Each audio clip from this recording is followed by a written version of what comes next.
কেশবপুর জামে মসজিদের উন্নতি করবে জালসা। মসজিদ আল্লাহর ঘর, আপনাদের দিকে চেয়ে আছে।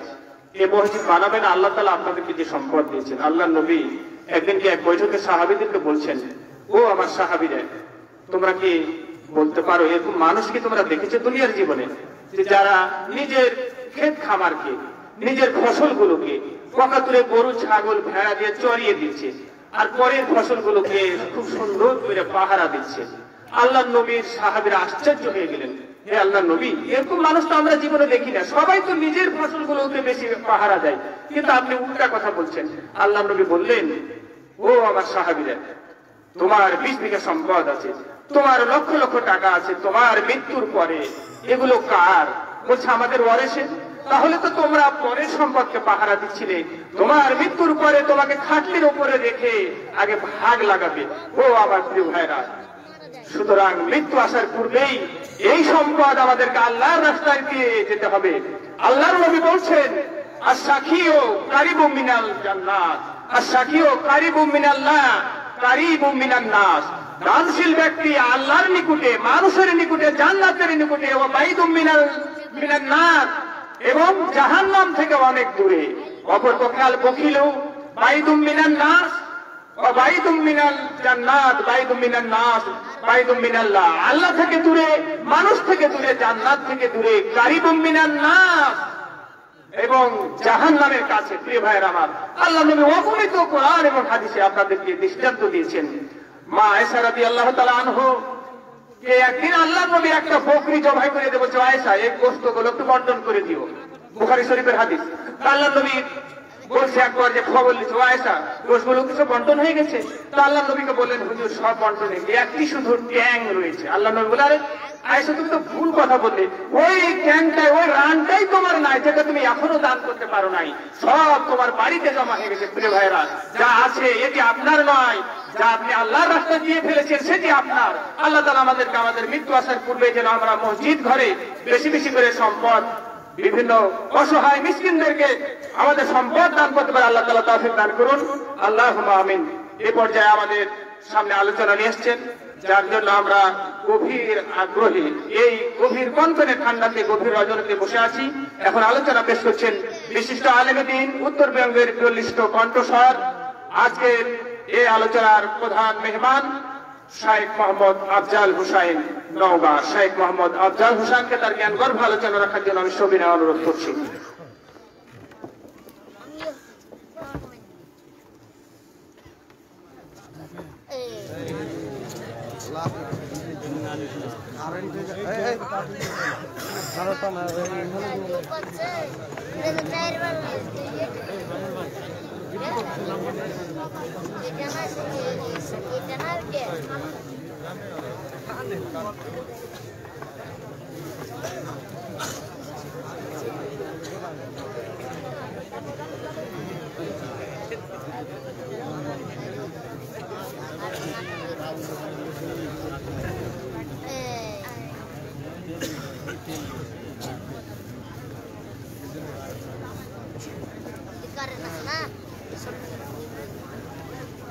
আসসালামু আলাইকুম ওয়া রাহমাতুল্লাহ।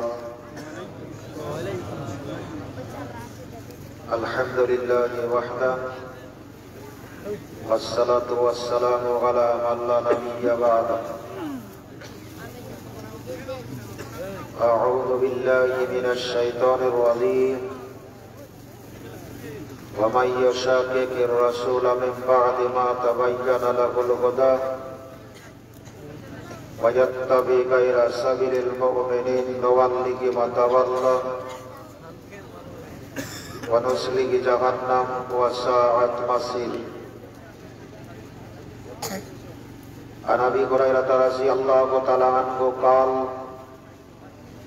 قال رسول الله صلى الله عليه وسلم كل امتي يدخلون الجنه الا من ابى. قيل ومن غاب؟ قال من غتغني دخل الجنة ومن آسني فقد غاب. رواه مسلم.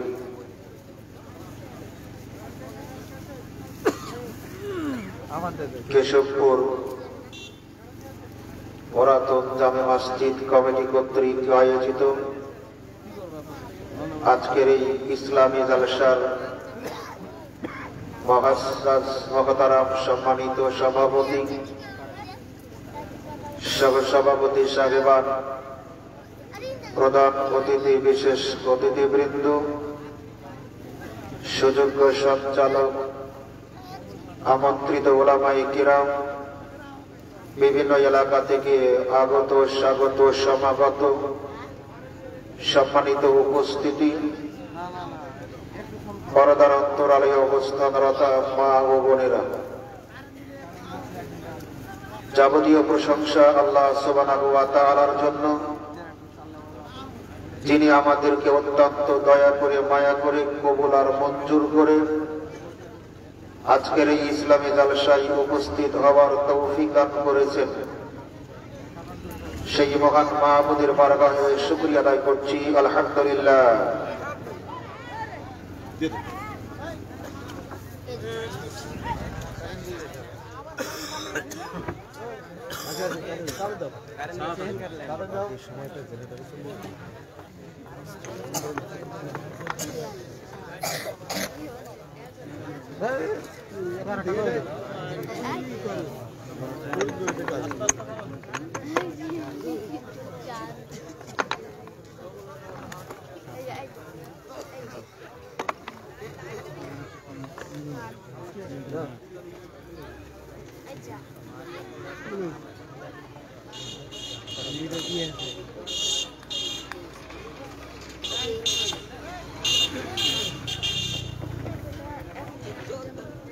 দরুদ ও সালাম বর্ষিত হোক বিশ্ব মানবতার মুক্তির অগ্রদূত সরওয়ারে কায়না সাইয়্যিদুল মুরসালিন রাহমাতুল লিল আলামিন নবী মুহাম্মদ রাসূলুল্লাহ সাল্লাল্লাহু আলাইহি ওয়াসাল্লামের উপর আমরা সংক্ষিপ্ত দরুদ পেশ করছি, সাল্লাল্লাহু আলাইহি ওয়াসাল্লাম। সম্মানিত উপস্থিতি, আজকের এই ইসলামী জলসায় আমার সংক্ষিপ্ত আলোচনার বিষয় জাহেলিয়াত বা কুসংস্কার। জাহেলিয়াত সম্পর্কে এক নাতিদীর্ঘ তথ্যবহুল গুরুত্বপূর্ণ আলোচনা তুলে ধরার চেষ্টা করব ইনশাআল্লাহ। প্রত্যেকটা মুসলিমের কয়েকটা বিষয় সম্পর্কে জানা খুব জরুরি। এগুলি মানুষের যাবতীয় ইবাদত আল্লাহর নিকটে কবুলের ব্যাপারে চরম ভূমিকা পালন করে। যেই বিষয়গুলি সম্পর্কে স্বচ্ছ ধারণা না থাকলে আমার আপনার কোন ইবাদত আল্লাহর নিকটে কবুল হবে না। এরকম যত বিষয়, তার মধ্যে একটা হলো তাওহীদ আর শিরক, দ্বিতীয় বিষয় হলো সুন্নাত ও বিদআত, তৃতীয় বিষয় হলো ইসলাম আর জাহেলিয়াত। তিনটি বিষয় প্রতিটি মুসলমানের জন্য জানা ফরজ। যদি আমরা শিরক আর তাওহীদকে ভাগ করতে না পারি, যদি আমরা সুন্নাত আর বিদআতকে চিহ্নিত করতে না পারি,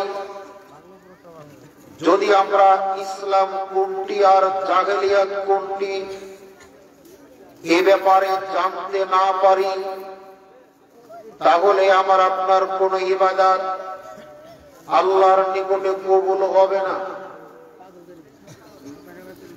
মহান আল্লাহ বলেন, ইন্নাশ শিরকা লা যুলমুন আযীম, নিশ্চয় সবচাইতে বড় অপরাধ, সবচাইতে বড় জুলুম হলো শিরকের জুলুম। পৃথিবীতে যত পাপ আছে, পৃথিবীতে যত অন্যায় অপকর্ম, পৃথিবীতে যত অপরাধ, সবচাইতে বড় অপরাধ হলো শিরক। মহান আল্লাহ বলেন, ইন্নাহু মান ইউশরিক বিল্লাহ ফাকাদ হারামাল্লাহু আলাইহিল জান্নাহ ওয়া মাওয়াহুন নার ওয়া মা লিজ-জালিমিনা মিন আনসার। নিশ্চয় যে বা যাহারা আল্লাহর সাথে শিরক করবে, আল্লাহ তার জন্য তার জান্নাতকে হারাম করে দিবেন, তার থাকার জায়গা হবে জাহান্নাম। আর যারা স্বেচ্ছাচারী, অত্যাচারী, প্রবৃত্তি পরায়ণ, কিয়ামতের মাঠে তাদের জন্য সুপারিশ কার্যকর হবে না। সালাত আদায় না করা কাবিরা গুনাহ, সিয়াম পালন করা কাবিরা গুনাহ, সুদ খাওয়া, ঘুষ খাওয়া কাবিরা গুনাহ। এরপরেও যদি কোনো মুসলিম এই পাপগুলি করে, আল্লাহর সাথে শিরক না করে, তাহলে তাদের জন্য আল্লাহর নবী সুপারিশ করবেন। কিন্তু শিরক এমন একটা পাপ, যেই পাপের জন্য কিয়ামতের মাঠে আল্লাহর রাসূলের সুপারিশ কার্যকর হবে না, আর তিনি সুপারিশও করবেন না।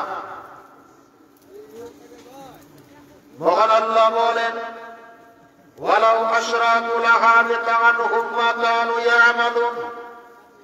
যদি কেউ শিরক করে, এই শিরককারী নারী হোক চাই পুরুষ হোক, তার জীবনের প্রতিটি ইবাদত আল্লাহ নষ্ট করে দিবেন।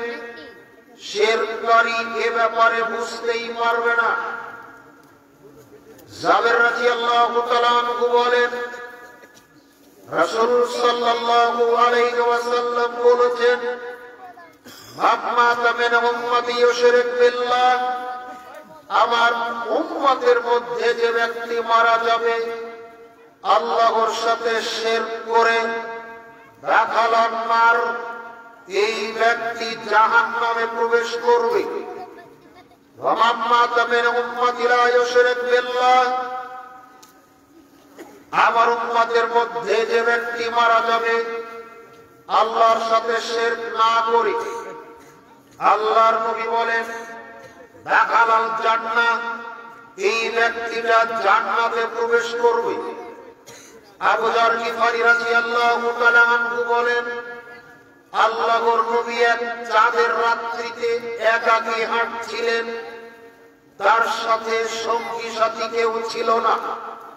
আমি তাকে একাকী পেয়ে তার পিছনে পিছনে হাঁটতে লাগলাম। চাঁদের আলো আমার গায়ে পড়ল, আর আমার গায়ের ছায়া নবীজির দিকে সম্প্রসারিত হলো। আমার ছায়া টের পেয়ে আল্লাহর নবী জিজ্ঞাসা করলেন, কে? আমি বললাম, আবু যার। তিনি বললেন, আবু যার, তুমি আমার পিছন পিছন চলতে থাকো। আমি তার পিছনে চলতে থাকলাম। নবীজি আমাকে নিয়ে অনেক পথ পাড়ি দিলেন। বালুকাময়ী পথ পাড়ি দিয়ে পাথরে পথে পৌঁছে গেলেন। একটা জায়গা দেখিয়ে দিয়ে তিনি আমাকে বললেন, আবু যার, এখানে তুমি বসে থাকবা যতক্ষণ না আমি ফিরে আসি। আল্লাহর নবী আমাকে এখানে বসিয়ে রেখে চলে গেলেন।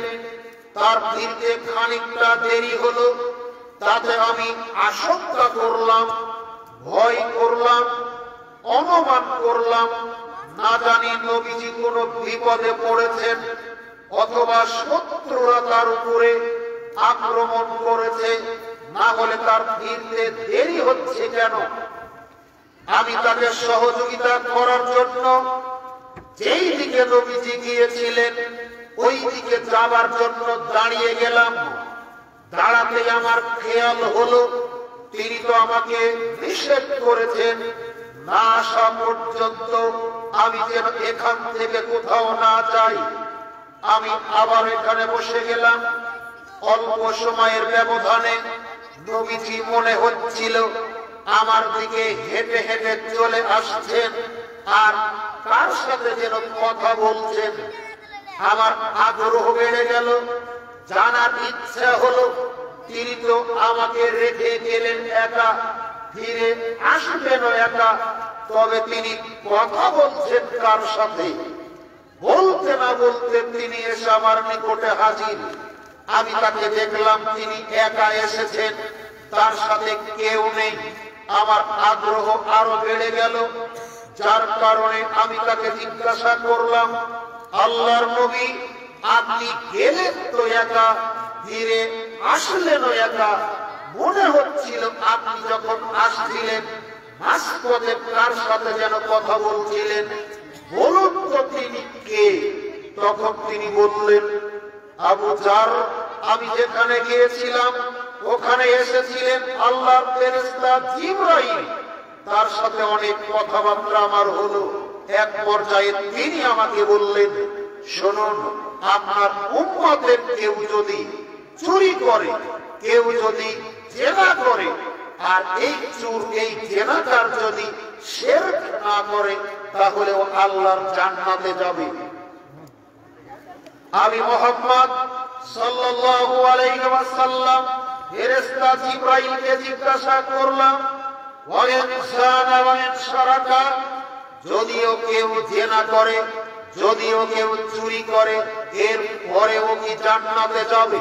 জিবরাইল বললেন, চুরি করলেও জেনা করলেও জান্নাতে যাবে। আমি আবার তাকে জিজ্ঞাসা করলাম, চুরি করলেও জেনা করলেও কি জান্নাতে যাবে? জিবরাইল আবারও আমাকে বললেন, চুরি করলেও জেনা করলেও জান্নাতে যাবে, যদি সে শিরক না করে। চোর তার চুরির শাস্তি ভোগ করার পর, জেনাকার তার জেনার শাস্তি, জেনার পাপের ঘানি টানার পরে একদিন না একদিন জান্নাতে যাবেই। কিন্তু শিরক যারা করবে তারা কোনদিন জান্নাতে যাবে না। তবে শিরক সম্পর্কে জানা আবশ্যক কিনা?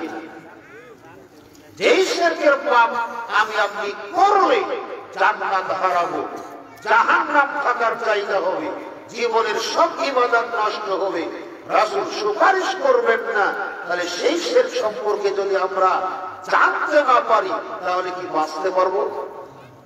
এজন্য শিরক সম্পর্কে আর তাওহীদ সম্পর্কে একটা সম্যক ধারণা থাকা জরুরি। যেখানে তাওহীদ থাকে সেখানে শিরক থাকতে পারে না। পানি আর তেল যেমন একসাথে মিশে না, থাকতে পারে না, তাওহীদ আর শিরক তেমনি একসাথে থাকার জিনিস। যেখানে শিরক থাকবে এখান থেকে তাওহীদ চলে যাবে, আর যেখানে তাওহীদ থাকবে সেখান থেকে শিরক চলে যাবে। দ্বিতীয় যে বিষয়, সুন্নাত এবং বিদআত। ইবাদতের জগতে আমরা যত ইবাদত করব, ইবাদতগুলি যদি রাসূলের পদ্ধতিতে না হয়, রাসূল যেভাবে বলেছেন সেভাবে না হয়, যদি আমাদের বিদআত দিয়ে ইবাদতকে পরিপূর্ণ করি, তাহলে এই ইবাদত দিয়ে পারলৌকিক জীবনে কোনো উপকার হবে না। এজন্য সুন্নাত কোনটা আর বিদআত কোনটা, এ ব্যাপারে আমাদের স্বচ্ছ একটা ধারণা থাকতে হবে। সম্মানিত উপস্থিতি, আয়েশা রাদিয়াল্লাহু তাআলা আনহা বলেন, রাসূল সাল্লাল্লাহু আলাইহি ওয়াসাল্লাম বলেছেন, মান আহদাসা ফি আমরিনা হাযা মা লাইসা মিনহু ফাহুয়া রাদ্দুন। রাসূলের জামানায় যেটা দিন হিসেবে স্বীকৃতি ছিল, অনুমোদন ছিল, মানুষ ধর্ম হিসেবে জানতো, মানত, পরবর্তী কোন জামানায়, পরবর্তী কোন সময়ে কেউ যদি নতুন কোনো কিছু আবিষ্কার করে, তৈরি করে, নীতিমালা প্রণয়ন করে, ধর্মের নামে চালু করে, তাহলে সেটা গ্রহণীয় হবে না, সেটা প্রত্যাখ্যাত। যারা করবে তাদের পরিণাম অত্যন্ত ভয়াবহ।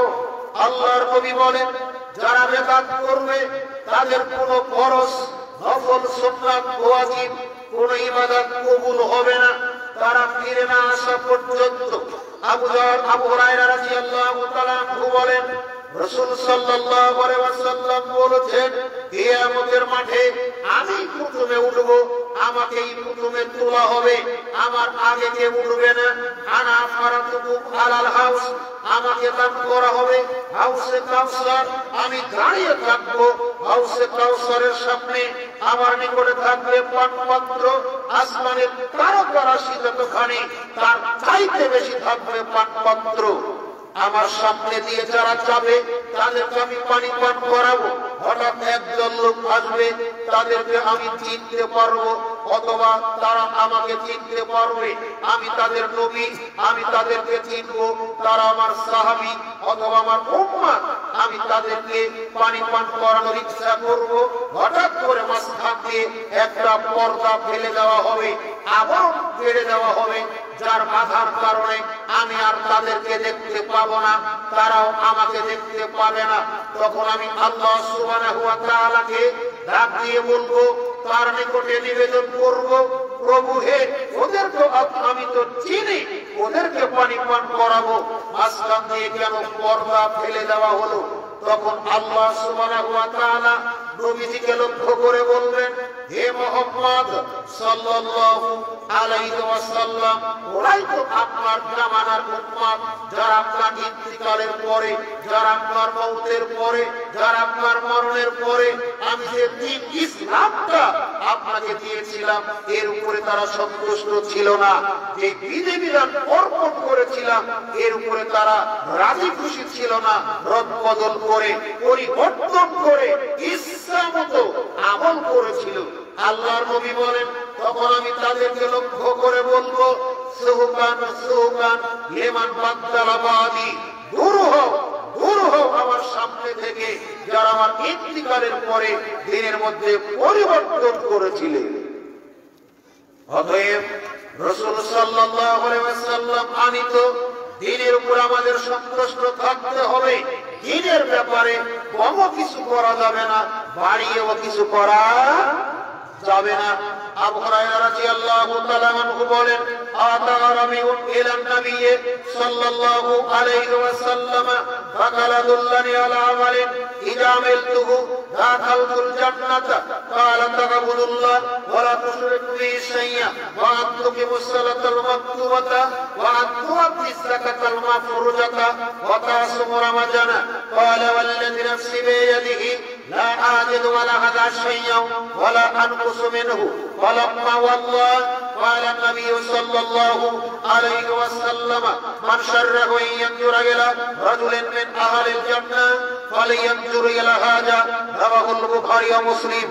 আল্লাহর নবীর নিকটে এক আরব বেদুইন যাযাবর ব্যক্তি আসলো, আসার পর বলছেন, আল্লাহর নবী আমাকে এমন কিছু আমলের কথা বলুন, ইবাদতের কথা বলুন, পথঘাটের কথা বলুন, যখন আমি ওই ইবাদতগুলি করব, এর বিনিময়ে আমি তাদের জান্নাতে যেতে পারি।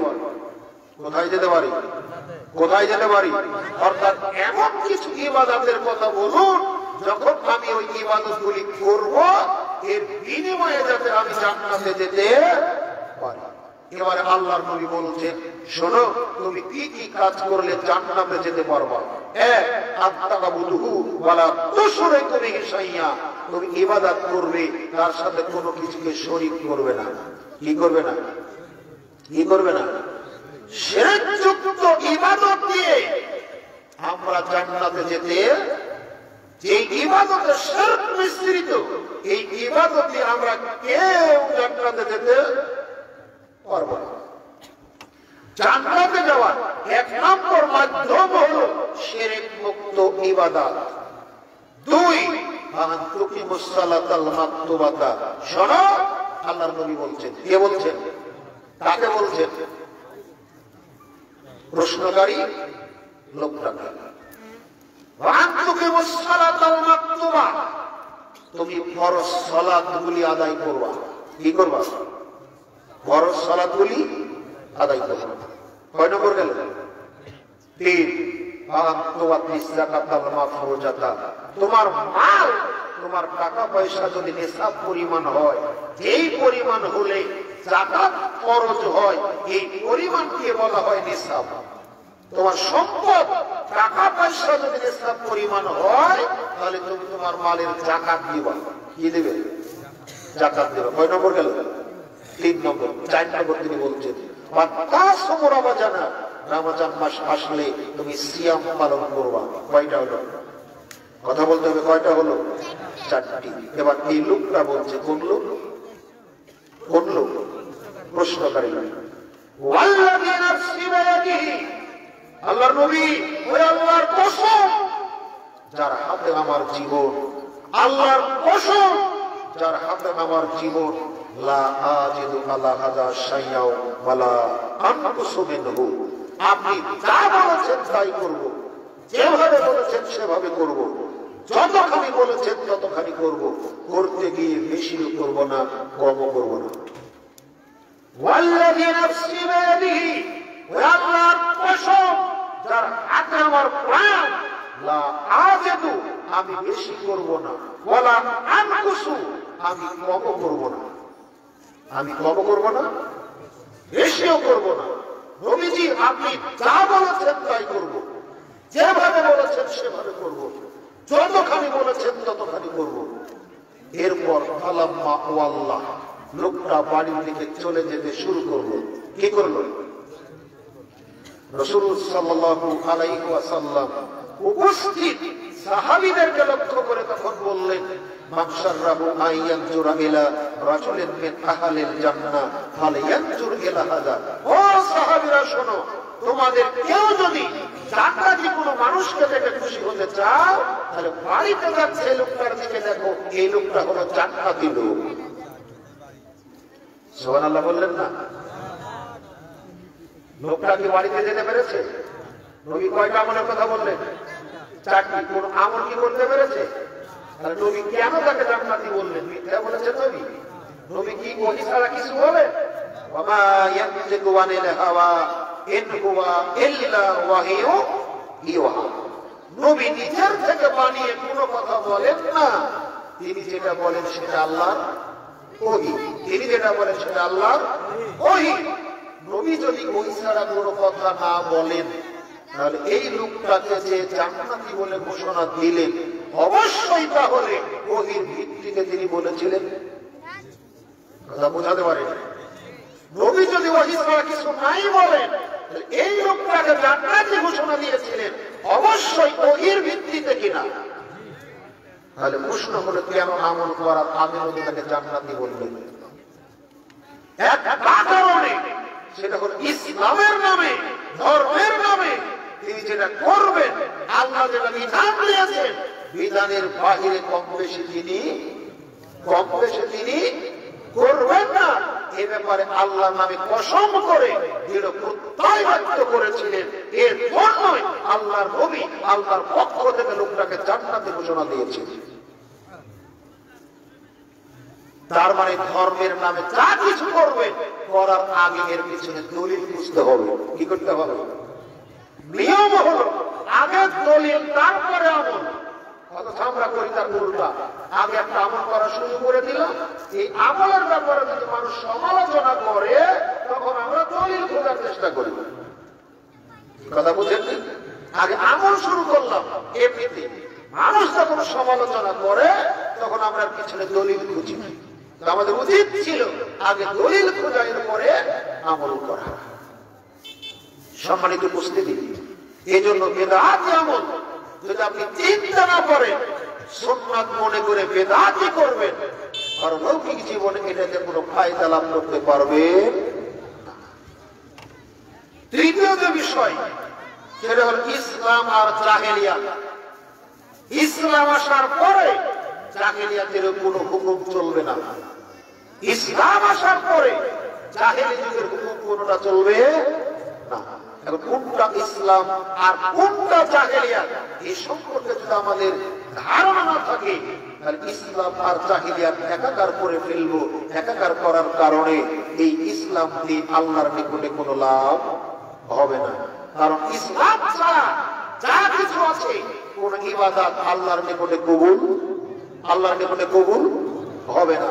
আল্লাহ পাক বলছেন, ওয়াইয়াবতাগি গায়রাল ইসলামি দীনা ফালা ইয়াকবালু মিনহা ওয়া হুয়া ফিল আখিরাতি মিনাল খাসিরিন। ইসলাম ছাড়া আপনাদের বলে রাখি, পৃথিবীতে যত ধর্ম সব ধর্মই ঠিক। পৃথিবীতে যত ধর্ম সব ধর্মই ঠিক, কিন্তু ইসলাম আসার পরে সব ধর্মের হুকুমগুলি বাতিল হয়ে গেছে। বোঝাতে পারি না? ইসলাম আসার পরে অন্য যত ধর্ম ছিল ইসলামের আগে সব ধর্মের হুকুমগুলি বাতিল হয়ে গেছে। আসমানি কিতাব যত প্রত্যেকটাই সঠিক, কিন্তু কোরআন নাযিল হওয়ার পরে সব কিতাবের হুকুমগুলি কথা বলেন বাতিল হয়ে গেছে। ধর্মের ব্যাপার আপনি খুব বোকা, বুঝতে চান না, দুনিয়াবীর ব্যাপারে বুঝেন। আওয়ামী লীগ ক্ষমতার আসায় আগে বিএনপি ক্ষমতায় ছিল কিনা? কথা বলেন, বিএনপি ছিল কিনা? বিএনপি ক্ষমতা হারানোর পর আওয়ামী লীগ আসার পরে বিএনপির আর কোন হুকুম চলে? এটা যত সহজে বুঝতেছেন, মেনে নিচ্ছেন, ধর্মের ব্যাপারে গোলামি করেন কেন? যত নবী, প্রত্যেকটা নবী ঠিক। মুহাম্মদ সাল্লাল্লাহু আলাইহি সাল্লাম আসার পরে আর কোন নবীর বিধান চলবে না। পৃথিবীতে যত ধর্মগ্রন্থ প্রত্যেকটা ধর্মগ্রন্থ ঠিক, কিন্তু কোরআন নাযিলের পরে সব কিতাবের হুকুম রহিত হয়ে গেছে। সব ধর্ম ঠিক পৃথিবীর। হিন্দু ধর্ম তর্কের খাতিরে ধরে নিচ্ছি ঠিক, বৌদ্ধ ধর্ম ঠিক, খ্রিস্টান ধর্ম ঠিক, তাওরাত ঠিক, জাবুর ঠিক, ইনজিল ঠিক। কোরআন নাযিল হওয়ার পরে যত কিতাব ছিল সব কিতাবের হুকুম বাতিল হয়ে গেছে।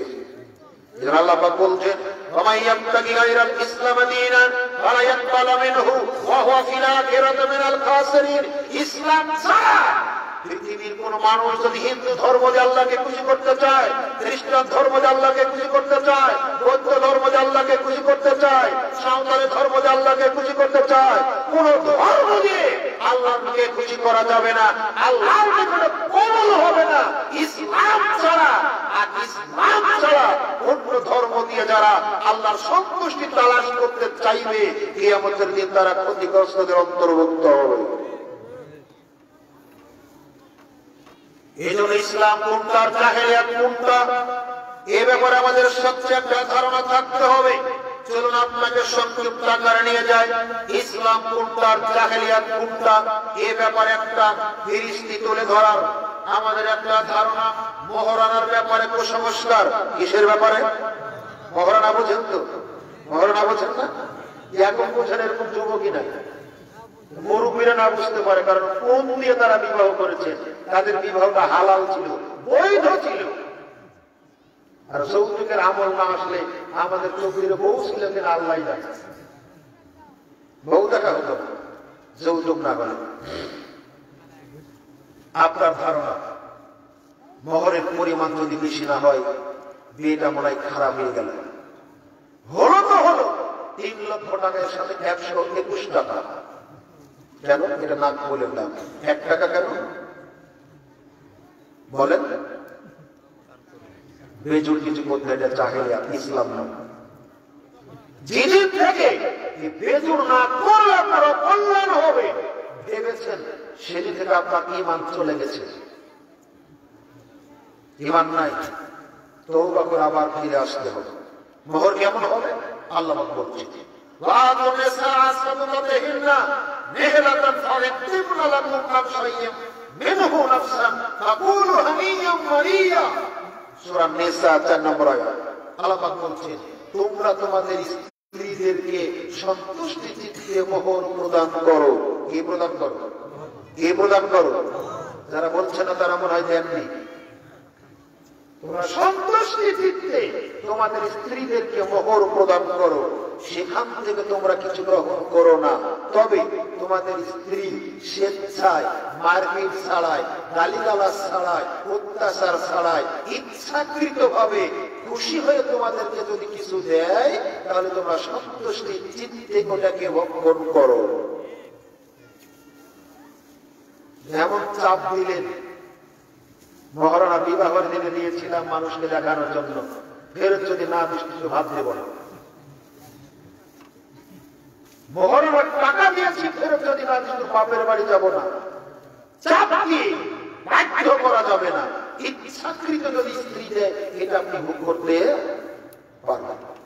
আল্লাহ পাক বলছেন, وإن أردتم استبدال زوج مكان زوج وآتيتم إحداهن قنطرا فلا تأخذوا منه شيئا সূরা নিসা 20 নম্বর আয়াত। ওমর রাদিয়াল্লাহু তাআলা আনহু একদিন জনগণের সামনে দাঁড়িয়ে বক্তৃতা দিতে গিয়ে বলছিলেন, হে নারী সমাজ শোনো, বেশি মহরণা নিয়ে তোমরা বাড়াবাড়ি করো না। বেশি মোহর দেওয়া যদি নেকির কাজ হতো, ভালো কাজ হতো, তাহলে বেশি মোহর দিয়ে বিয়ে করতে বিশ্বনবী মুহাম্মদ রাসূলুল্লাহ সাল্লাল্লাহু আলাইহি ওয়াসাল্লাম। মাজলিস ভর্তি পুরুষ, সব নিশ্চুপ, সাইড থেকে এক মহিলা দাঁড়িয়ে গেছে। কে দাঁড়িয়ে গেছে? কে দাঁড়িয়ে গেছে? ওমরকে লক্ষ্য করে সূরা নিসা 20 নম্বর আয়াত পাঠ করছে ওই মহিলা। মহিলা বলছে, আল্লাহ বলেছেন সূরা নিসার 20 নম্বর আয়াতে, তোমাদের স্ত্রী থাকতে আবার যদি বিয়ে করার ইচ্ছা করো, আগের বউকে যদি পাহাড় পরিমাণ স্বর্ণ দিয়ে থাকো, তাহলে সেখান থেকে তোমরা কিছু গ্রহণ, কিছু কেড়ে, কিছু ফেরত নিও না। আল্লাহ যেটা দিতে চাচ্ছেন, আপনি কি আমাদেরকে তা থেকে বঞ্চিত করতে চাচ্ছেন? কে বলছে? একজন মহিলা। ওমর রাদিয়াল্লাহু তাআলা আনহু তখন বলছেন, একটা মহিলা ঠিক বলেছে, একটা পুরুষ ভুল করেছে। সুবহানাল্লাহ। তার মানে বোঝা যাচ্ছে মোহর বেশিও হতে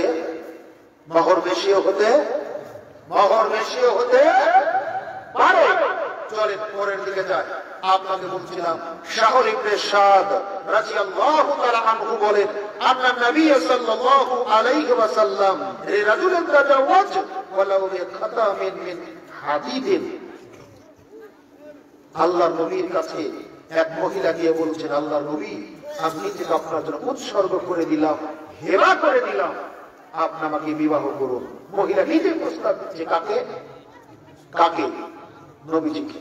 নবীজি একবার তার দিকে তাকিয়ে মাথা নিচু করে বসে থাকলেন, কোনো কথা বলছেন না। এক সাহাবী বলছেন, আল্লাহর নবী, আপনার যদি মহিলার দরকার না হয় আমার সাথে বিয়ে দিয়ে দিন। আল্লাহর নবী বলছেন, মোহর দেওয়ার মতো তোমার কিছু আছে? না। খুঁজে দেখো কিছু পাও কিনা। লোকটা চলে গেল, অনেক খোঁজাখুঁজি করে ফিরে এসে বলছে, আমি কিছু পাই নাই। আল্লাহর নবী বলছেন, দেখো, তুমি যদি একটা লোহার আংটিও হয় তাও আনো। কিসের আংটি? কিসের আংটি? 2020 সালে কি এই বক্তব্য চলে? দেখো তুমি লোহার আংটি পাও কিনা। লোকটা চলে গেল, তাও পেল না। এবার বলছে, আল্লাহর নবী, আমি যেটাও পেলাম না। তখন তিনি বলছেন, তোমার কাছে কি আছে? যে লুঙ্গিটা পরে আছে এটা শুধু আছে, গায়ে জামা গেঞ্জি কিছু নাই। কি আছে? কি আছে? লুঙ্গি। নবীকে বলছেন, আল্লাহ নবী, এই লুঙ্গির অর্ধেকটা দেওয়া যায়। পুরো লুঙ্গি দেওয়া যাবে না, অর্ধেকটা দেওয়া যায়। তখন নবী বলছেন, দেখো, অর্ধেকটা যদি দাও তাহলে তোমারও তো হবে না, তারও তো হবে না। আচ্ছা, তোমার কি কোরআনের কোন সূরা জানা আছে? জি, অমুক অমুক সূরা আমার জানা আছে। ও আচ্ছা, ঠিক আছে, শোনো, এই কোরআন বলে তুমি তাকে শিক্ষা দিবে, তোমার বিবাহে এটাই মোহর, আমি তার সাথে তোমার বিয়ে দিয়ে দিলাম। আমরা যে সুবহানাল্লাহ বলতেছি, নবী আপনাকে হাদিসে সুবহানাল্লাহ বলতে বলেছেন? কি বলেছেন? মন খারাপ করবেন না। সুবহানাল্লাহ বললেন বলে আপনাকে শক্ত করে আক্রমণ করছে, মন খারাপ করবেন না। এই হাদিস শুনে আপনাকে সুবহানাল্লাহ বলতে আল্লাহর নবী বলেন, আপনাকে মহরণা কমাতে বলেছেন। বুঝতে পারেন না? বুঝতে পারেন না? এখান থেকে দুটি মূল নীতি। এক, মহরণার পরিমাণ কম হতে কোরআন শিক্ষা দিবে তখন, বিবাহের আগে না পরে। কি হাদিস শুনে বুঝতে পারেন না? আরে খোদ আপনাকে দেওয়া লাগবে তো, কোরআন শিক্ষা দিবে তখন। তাহলে মহরণা বাকি দেব, আরে বুখারী মুসলিমের হাদিস। তাহলে মহরণা বাকি দেব, মহরণা বাকি দেব জায়েজ। তবে আপনার প্রতারণার উদ্দেশ্য যদি থাকে, মহরণা যতই বাদে বাদে কোনো দিন দিব না, তাহলে আপনার জেনা করার পাপ হবে। সুদ না করে মারা গেলে জেনার পাপ হবে, এটা নয়। তবে প্রতারণার ক্ষেত্রে আপনি যদি না যাওয়ার নিয়ত করেন, তাহলে আপনি জেনার কাতারে দাঁড়াতে হবে আপনাকে। চলে পরের হাদিস। আনাস ইবনে মালিক রাদিয়াল্লাহু তাআলা আনহু বলেন, রাসূল সাল্লাল্লাহু আলাইহি ওয়াসাল্লামের সাহাবী আব্দুর রহমান ইবনে আউফ জালিলুল কদর সাহাবী, তিনি মক্কা থেকে মদিনায় হিজরত করে গেলেন। তার সাথে খাতির ছিল অন্য একজন সাহাবী। এই সাহাবী বলছেন, শুনুন, আমার কিছু জমি আছে, অর্ধেক জমি আপনাকে দিয়ে দিতে চাই। আমার দুইটা স্ত্রী আছে, আপনি দেখেন কোনটা আপনার পছন্দ, যেটা আপনার পছন্দ হবে আমি সেটাকে তালাক দিব। ইদ্যত পালন করার পরে আপনি তাকে বিবাহ করবেন। আমি যদি কোনোটাকে তালাক দিই, আপনি মনে করবেন এটা আমার পছন্দ নয় তাই তালাক দিয়েছি, এমন হবে না। আপনি পছন্দ করে যেটা বলবেন এই বউ আমার পছন্দ, তখন আমি সেটাকে তালাক দিব, ইদ্যতের পর আপনি বিবাহ করবেন। সুবহানাল্লাহ। আব্দুর রহমান ইবনে আউফ বলছেন, আমার এগুলোর প্রয়োজন হবে না, আল্লাহ আপনার পরিবারে আপনার ক্ষেত খামারে বরকত দিন, আমাকে বাজার দেখিয়ে দিন, আমি ব্যবসা করতে জানি। আল্লাহু আকবার। আমি ব্যবসা করব। তিনি মদিনার বাজারে ব্যবসা শুরু করলেন, ঘি আর পনিরের। অল্প দিনের মধ্যে স্বাবলম্বী হলেন। কোন এক সকালবেলা রসুলের সামনে ঘুরছেন, আল্লাহ নবী লক্ষ্য করলেন আব্দুর রহমান ইবনে আউফের পায়ে হলুদ রং। কি রং? কি রং? ডাকছেন আল্লাহ নবী, এই আব্দুর রহমান, শুনেছি তুমি কি বিবাহ করেছো? হলুদ রং দেখেই নবী ধরে ফেলেছেন। তিনি বলছেন, তুমি কি বিবাহ করেছো? হ্যাঁ। শোনো, মোহর কি দিয়েছো? তিনি বললেন, একটা খেজুরের বিচির সম পরিমাণ স্বর্ণ দিয়ে আমি বিবাহ করেছি। কি দিয়ে? মোহর কি? মোহর কি পরিমাণ? খেজুরের বিচির পরিমাণ। আগের মোহর কি বলেন? কোরআন শিক্ষা দেওয়া। আগের মোহর কোরআন শিক্ষা দেওয়া। চলুন এরপরে হাদিস। শাহল ইবনে সাদ রাদিয়াল্লাহু তাআলা আনহু বলেন, রাসূল সাল্লাল্লাহু আলাইহি ওয়াসাল্লাম সাফিয়া বিনতে হুয়াইকে বিবাহ করেছিলেন। স্বয়ং নবী। কাকে? কাকে? এর একটা প্রেক্ষাপট আছে। খাইবারের যুদ্ধে অনেক বন্দীকে বন্দী করা হলো। পুরুষ বন্দী ছিল, মহিলা বন্দী ছিল। আল্লাহ নবীর কাছে এসে দেহিয়াতুল কালবি বলছে, আল্লাহ নবী আমাকে একটা দাসী দিন। তখন আল্লাহ নবী বলছে, দেহিয়া তুমি যাও, যাকে খুশি তাকে নিয়ে যাও। এই দেহিয়াতুল কালবি চলে গেলেন এবং এই সাফিয়া বিনতে হুয়াইকে নিয়ে চলে যাচ্ছেন। অন্যান্য সাহাবীরা মনে করলো সাফিয়া বিনতে হুয়াই ধনাঢ্য মহিলা, প্রভাবশালী মহিলা, নেতৃত্বস্থানীয় মহিলা, বড় পুত্রের মহিলা, বড় বংশের মহিলা। এই মহিলা শুধু রাসূলের জন্য মানায়, অন্য কারোর জন্য মানায় না। তখন অন্যান্য সাহাবীরা এসে নবীজিকে বললেন, আল্লাহর নবী সাফিয়াকে শুধু আপনার জন্যই মানায়, আর কারোর জন্য নয়। তখন আল্লাহর নবী ডেকে পাঠালেন আপনার দেহিয়াতুল কালবিকে। তিনি আসলে তার দিকে একবার দেখে বললেন, দেহিয়া কি তুমি সাফিয়াকে রাখো, অন্য কাউকে নিয়ে যাও। আল্লাহর নবী এই কৃত দাসী যুদ্ধের মাঠ থেকে বন্দী সাফিয়াকে মুক্ত করে দিয়ে বিবাহ করলেন। এই মুক্ত করাটাই মোহর। কি বোঝাতে পারে না? মানুষ পরাধীন ছিল, স্বাধীন করাটাই মোহর। পরিমাণ খুব কম। বোঝাতে চাচ্ছিলাম, আমরা মনে করছি বিবাহের শুরুতে একটা কুসংস্কার। আপনার মেয়ের, আমার মেয়ের, আমার বোনের, আপনার বোনের বিবাহের পরে কোন দ্বন্দ্ব ফাসাদ যদি হয়, হাত যদি না হয়, তালাক যদি দেয়, মোহরের পরিমাণ যদি বেশি হয়, আমরা কোর্টে মামলা করে মোহরটা আদায় করতে পারবো। এই জন্যই তো মোহরের পরিমাণ আমরা বেশি বাঁধি। খালি বুকের উপরে হাত বাঁধেন, আমি জুড়ে বলে, আর কবর জিয়ারত করেন না, খাটে হারিস হয়ে গেলে, এটা আপনার ভুল ধারণা। আমরা নিয়তটাই ভুল, পরিকল্পনাই ভুল। নেতৃত্ব মুরব্বীরা বসে আছেন, মোহর দিয়ে বিবাহ করেছে, কালের সাক্ষী বিবাহে বিচ্ছেদ ঘটেনি। আজকে কোটি কোটি টাকা মোহর বাঁধার পরেও জেল খাটছে, তবু ভাত হচ্ছে না। এর আমাদের নিয়তেরই ফসল। অতএব এই দলিলাদিল্লার ভিত্তিতে বলা যায় মোহর বেশি হতে পারে, কম হতে পারে। এটা নির্ভর করবে যে বিয়ে করবে তার সামর্থ্যের উপরে। অতএব সামর্থ্য বেশি মোহর বেশি দেন, সামর্থ্য কম মোহর কম বাঁধেন। যেটা পরিশোধ করতে পারে বেশি মোহর বেঁধে নিজে অত্যাচারিত হবেন না, কারো উপরে অত্যাচার করবেন না।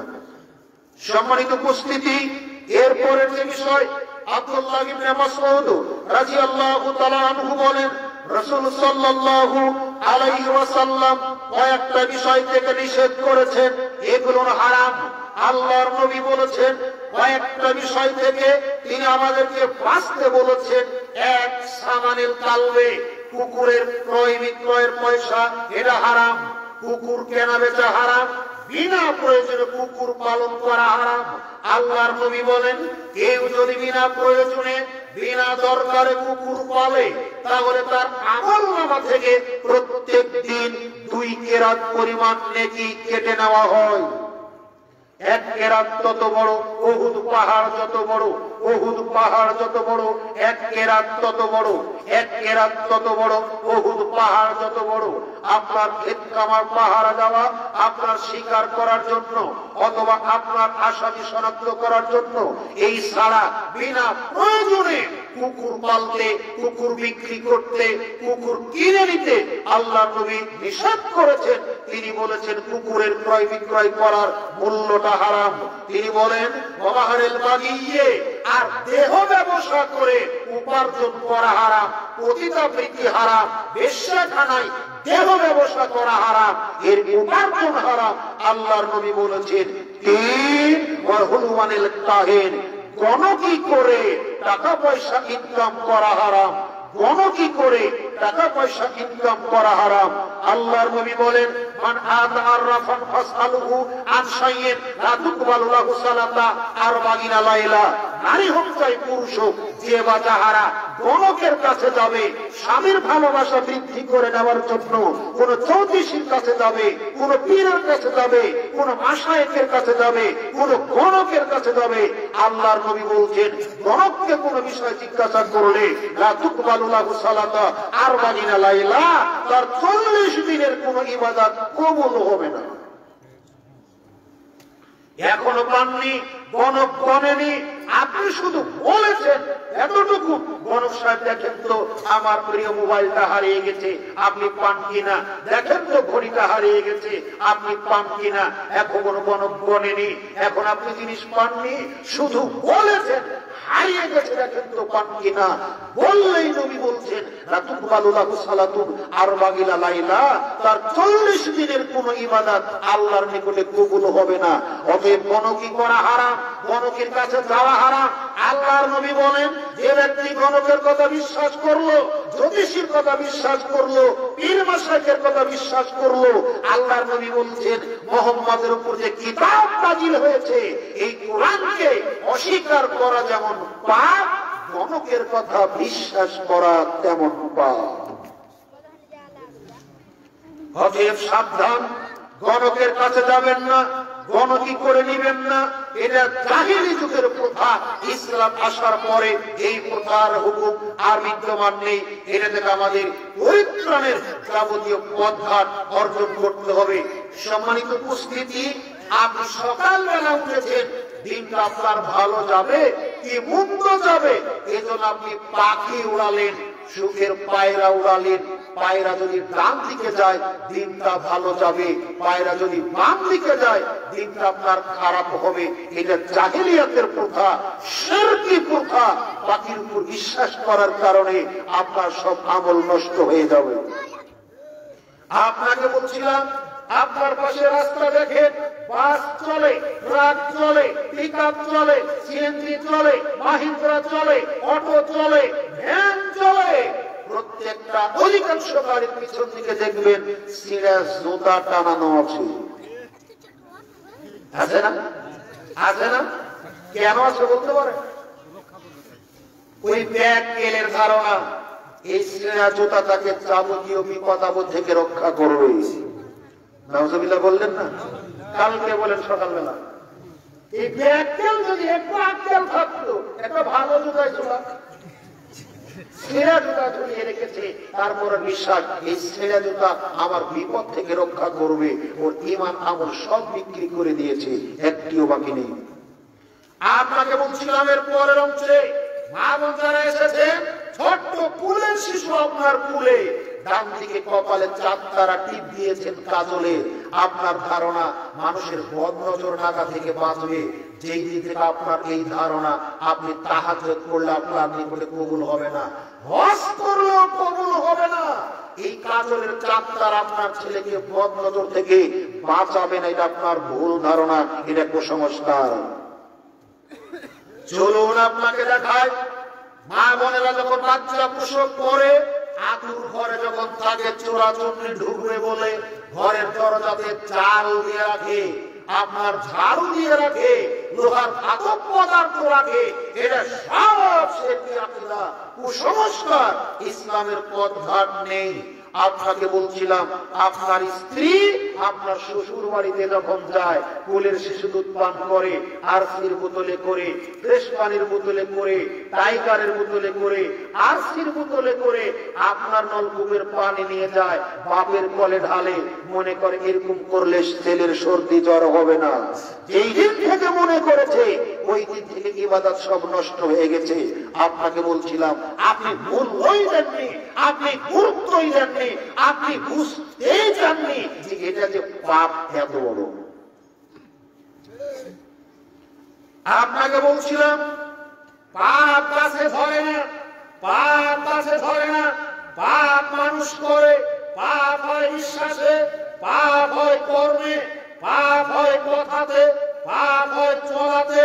মানুষের আকীদা যেমন তার ফলাফল তেমন, মানুষের বিশ্বাস যেমন আমলও তেমন। আপনি যদি আমের আটি লাগান, এই আটি থেকে কি জামের গাছ হবে? আপনি যদি জামের বিচি লাগান, এখান থেকে কি তেঁতুল গাছ হবে? না, যেটার বিচি লাগাবেন সেটারই গাছ হবে। ঠিক বিশ্বাস আপনার যেমন, আমল আপনার তেমন হবে। এই জন্য অনুরোধ, পরের অংশ বলছিলাম, মা বোন সকালবেলা নিজের বাড়িতে নলকূপ নেই, টিউবওয়েল নেই, অন্য কারো বাড়িতে পানি নিয়ে যাবে, অথবা আপনি বের হয়েছেন অফিস আদালতে যাবেন, বাস টিপের বাস ধরে হঠাৎ দেখছেন একটা মহিলা খালি কলস নিয়ে অন্যের কলে পানি আনতে যাচ্ছে। আপনার পুরো ধারণা সকালবেলা খালি কলসি দেখলে আপনার দিনটা অমঙ্গল যাবে। আপনি মুসলমান নামের কলঙ্ক। কলসি আপনার উপকার ক্ষতি করতে, কলস আপনার উপকার ক্ষতি করতে পারে না, চাই কলস ভরা হোক অথবা খালি হোক, এটা আপনার ভুল ধারণা। আপনাকে বলছিলাম, সকালবেলা বের হয়েছেন, দেখছেন বাড়ির বিড়ালটা তার হাত দিয়ে মুখ চাটছে, আপনার ধারণা আজকে বাড়িতে মেহমান আসবে। আসলে এই কথাটা কোন বই লেখা ছিল? দু চারটা যায় বই পুস্তক পড়েছে, কোন বইতে লেখা দেখি না। তো মা বোনেরা কোথায় পায় যে সকালবেলা যদি বিড়ালে মুখ চাটে হাত দিয়ে তো বাড়িতে মেহমান আসবে?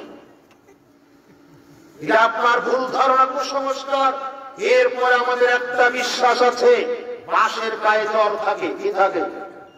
রবিবার আর বৃহস্পতিবারের দিন বাঁশ কাটা যায় না।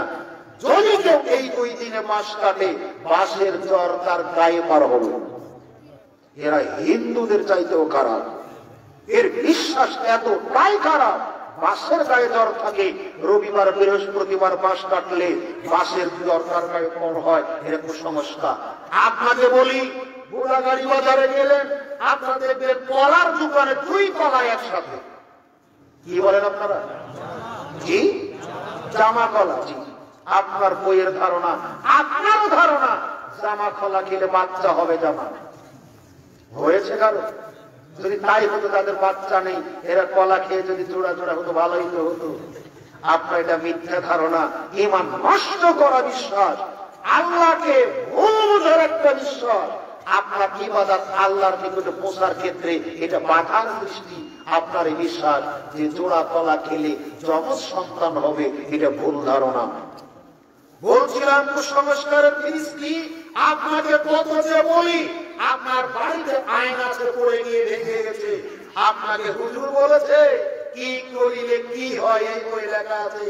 ভাঙা আয়নায় মুখ দেখলে রিজিক কমে যায়।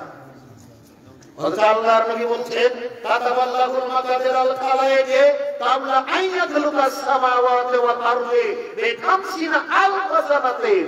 আসমান জমিন সৃষ্টি করার 50,000 বছর আগে আপনার তকদিরে লেখা আছে কত মেট্রিক টন চাল খাবেন, কত মেট্রিক টন ডাল খাবেন, কত মেট্রিক টন তেল খাবেন, কত মেট্রিক টন আটা খাবেন, এটা আপনার তকদিরে লেখা আছে।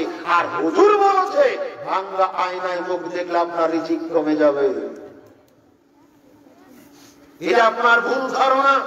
আপনাকে বলছিলাম আপনার বাড়িতে যখন আপনি রাত্রিতে ঝাড়ু দিলেন, কি দিলেন? ঝাড়ু দেওয়া বুঝেন না? মা বোনরা ঝাড়ু দিয়ে ঘরের এক করোনারে জমা করে রাখে। কেন? ওরা বলে রাত্রিতে ময়লা বাহিরে ফেলা উচিত নয়, যদি ফেলি ঘরের লোক কি চলে যাবে, কি চলে যাবে, কি চলে যাবে। আল্লাহ নবী বলেছেন আত্মহুরু শাত্রুল ঈমান, পবিত্রতা ঈমানের, পবিত্রতা ঈমানের, আর নোংরামি ঈমানের কি?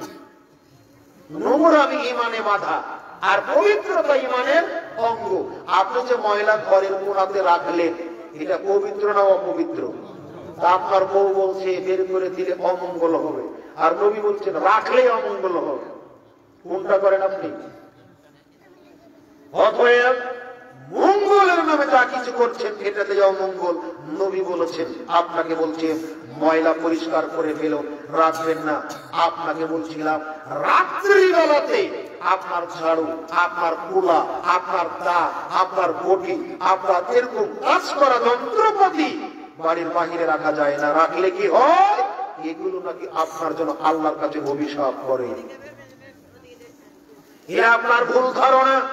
আপনাকে বলছিলাম সকালবেলা উঠেছেন, হঠাৎ করে দেখছেন কাক ডাকছে কা কা করে, তখন আপনি বলছেন কাক, আল্লাহর নামে আজকে কেউ মারা গেছে।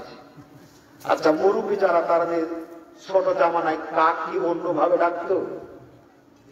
কাকা না করে অন্যভাবে ডাকতো? আগে আগে ডাকতো একভাবে, এখন ডাকে হয়তো কাকা করে, এরকম। কিংবা 2 বছর পর অন্যভাবে ডাকবে, এরকম না। কাক কাকা করে ডাকে। কাক ডাকলে কেউ মরে না, কাক ডাকলে কারো অমঙ্গল হয় না, কাক ডাকলে কারো ক্ষতি হয় না। এটা আপনার ভুল ধারণা। বলছিলাম আপনি কি তারিখুর, মদখুর, বিড়িখুর, সিগারেটখুর, জর্দাখুর, কলখুর, পাকা মিথ্যুক। হঠাৎ করে একটা সত্য কথা বলেছেন, সাথে সাথে টিকটিকি পড়েছে। কি পড়েছে? তখন আপনি বলছেন দেখে আমি মিথ্যা কথা বলিনি, আমি যে সত্য বলেছি এর সাক্ষী দিচ্ছে এই টিকটিকি। মানে সুরের সাক্ষী পকেট মার, একে বলে ব্যাককেল কোথাকার। পৃথিবীর কেউ সাক্ষী দেয় না ও সত্যবাদী, টিকটিকি দিচ্ছেন ও সত্যবাদী। দুনিয়া সাক্ষী বানানোর কাউকে পায়নি। আপনাকে বলেছিলাম এটা হলো ডাহা মিথ্যা কথা। আপনাকে বলছিলাম এরপরে আপনার এলাকাতে একটা আবাদ হওয়ার কথা, ফসল হওয়ার কথা, পটল। পটল বোঝেন না? পটল আবাদ হয় না এলাকায়? পটল তোলার সময় দেখছি আমার এলাকায় যে ঝুড়ি, ঝুড়ি বুঝেন তো? কি বলেন আপনারা? জি, ডালি বুঝেন তো না? ডালিটা পিছন নিয়ে থাকে, ওরে পটল তুলে তুলে পিছনে রাখে, সামনে রাখলে পটলের ফলন নাকি কমে যায়। আশ্চর্য, মানুষ কত নোংরা হতে পারে। আপনাকে বলছিলাম কুরবানি করেছেন, কুরবানি করার পর গরুর আপনার মুখের হাত, ছাগলের মুখের হাত সুন্দর করে মাংস ছিঁড়ে কাঁঠালের কাছে রেখেছেন। কেন? আপনার কাঁঠাল বেশি ফলবে। আপনি অমাবস্যা পূর্ণিমা রাত্রিতে ইঁদুরের গর্তের মাটি গাছে ঢেলা, কেন? ফলন বেশি হবে। আপনি শামুকের মালা গেঁথে, খড়ের মালা গেঁথে আপনি গাছে বেঁধে রাখেন, ফলন বেশি হবে। ফলন বেশি হবে এটা যেমন ঠিক, আপনার ঈমান তেমন চলে গেছে, এটাও ঠিক।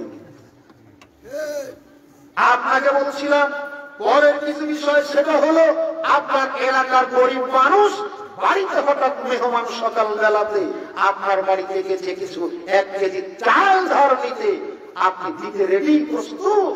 আপনার বিয়ে পাশের বউ চট করে আশ্চর্য, তোমার বয়স তো হলো, তুমি আজও বুঝতে শিখলে না। কি হলো?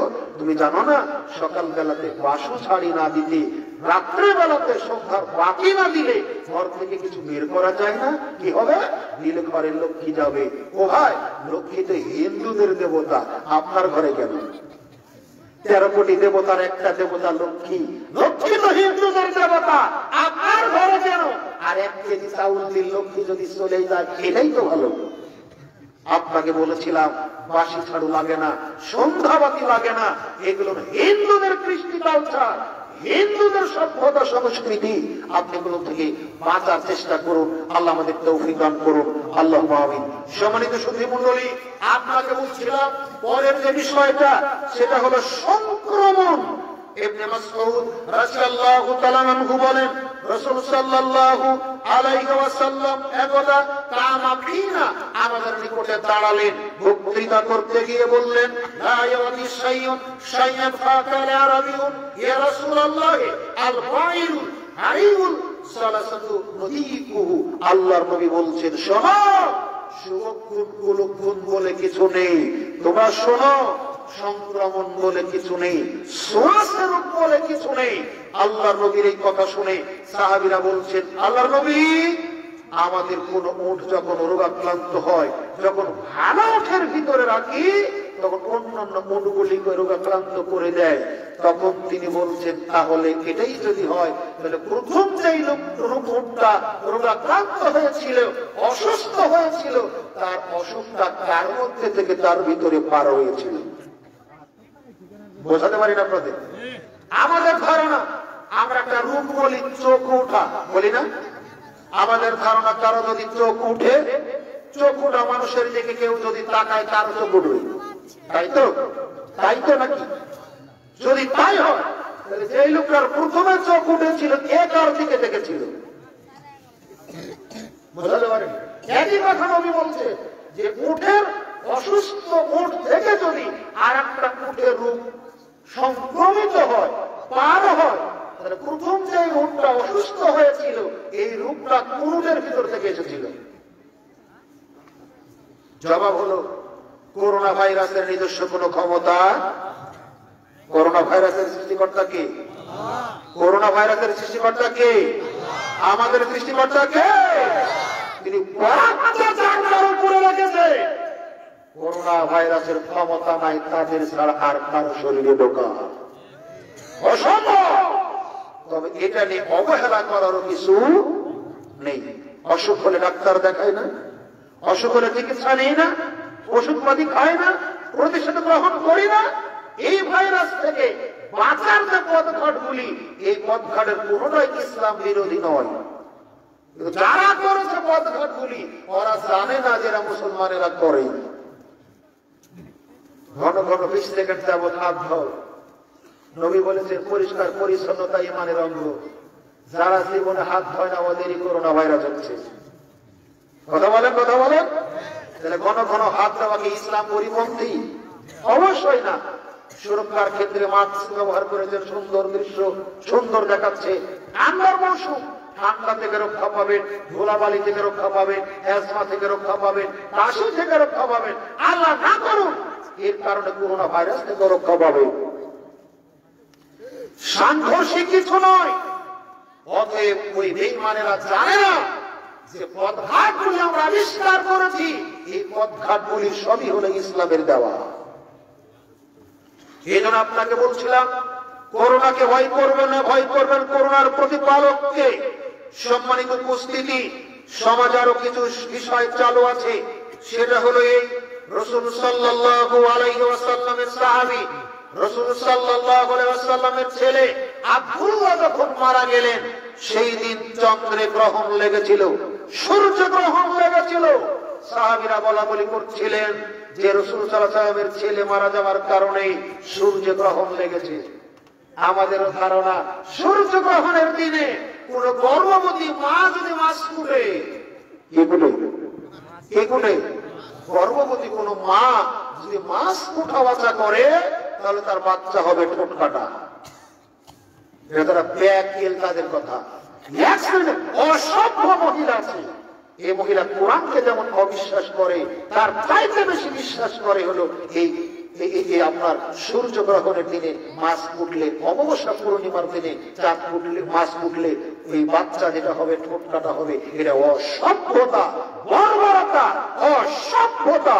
আপনাকে বলছিলাম, আল্লাহ নবী কথা শুনে রেগে গেলেন, দাঁড়িয়ে গেলেন, আল্লাহর প্রশংসা তার উপরে দরুদ পাঠ করার পর বলছেন, শোনো, চন্দ্রগ্রহণ সূর্য গ্রহণের সাথে কারো জন্মের সম্পর্ক নেই, মৃত্যুর সম্পর্ক নেই। এটা আল্লাহর নিদর্শন সমূহের দুটি নিদর্শন। অতএব যখন তোমরা সূর্য গ্রহণ দেখবে, চন্দ্র গ্রহণ দেখবে, তখন তোমরা সালাত আদায় করবে। কারো জন্মের কারণে, মৃত্যুর কারণে সূর্য গ্রহণ লাগে না, চন্দ্র গ্রহণ লাগে না।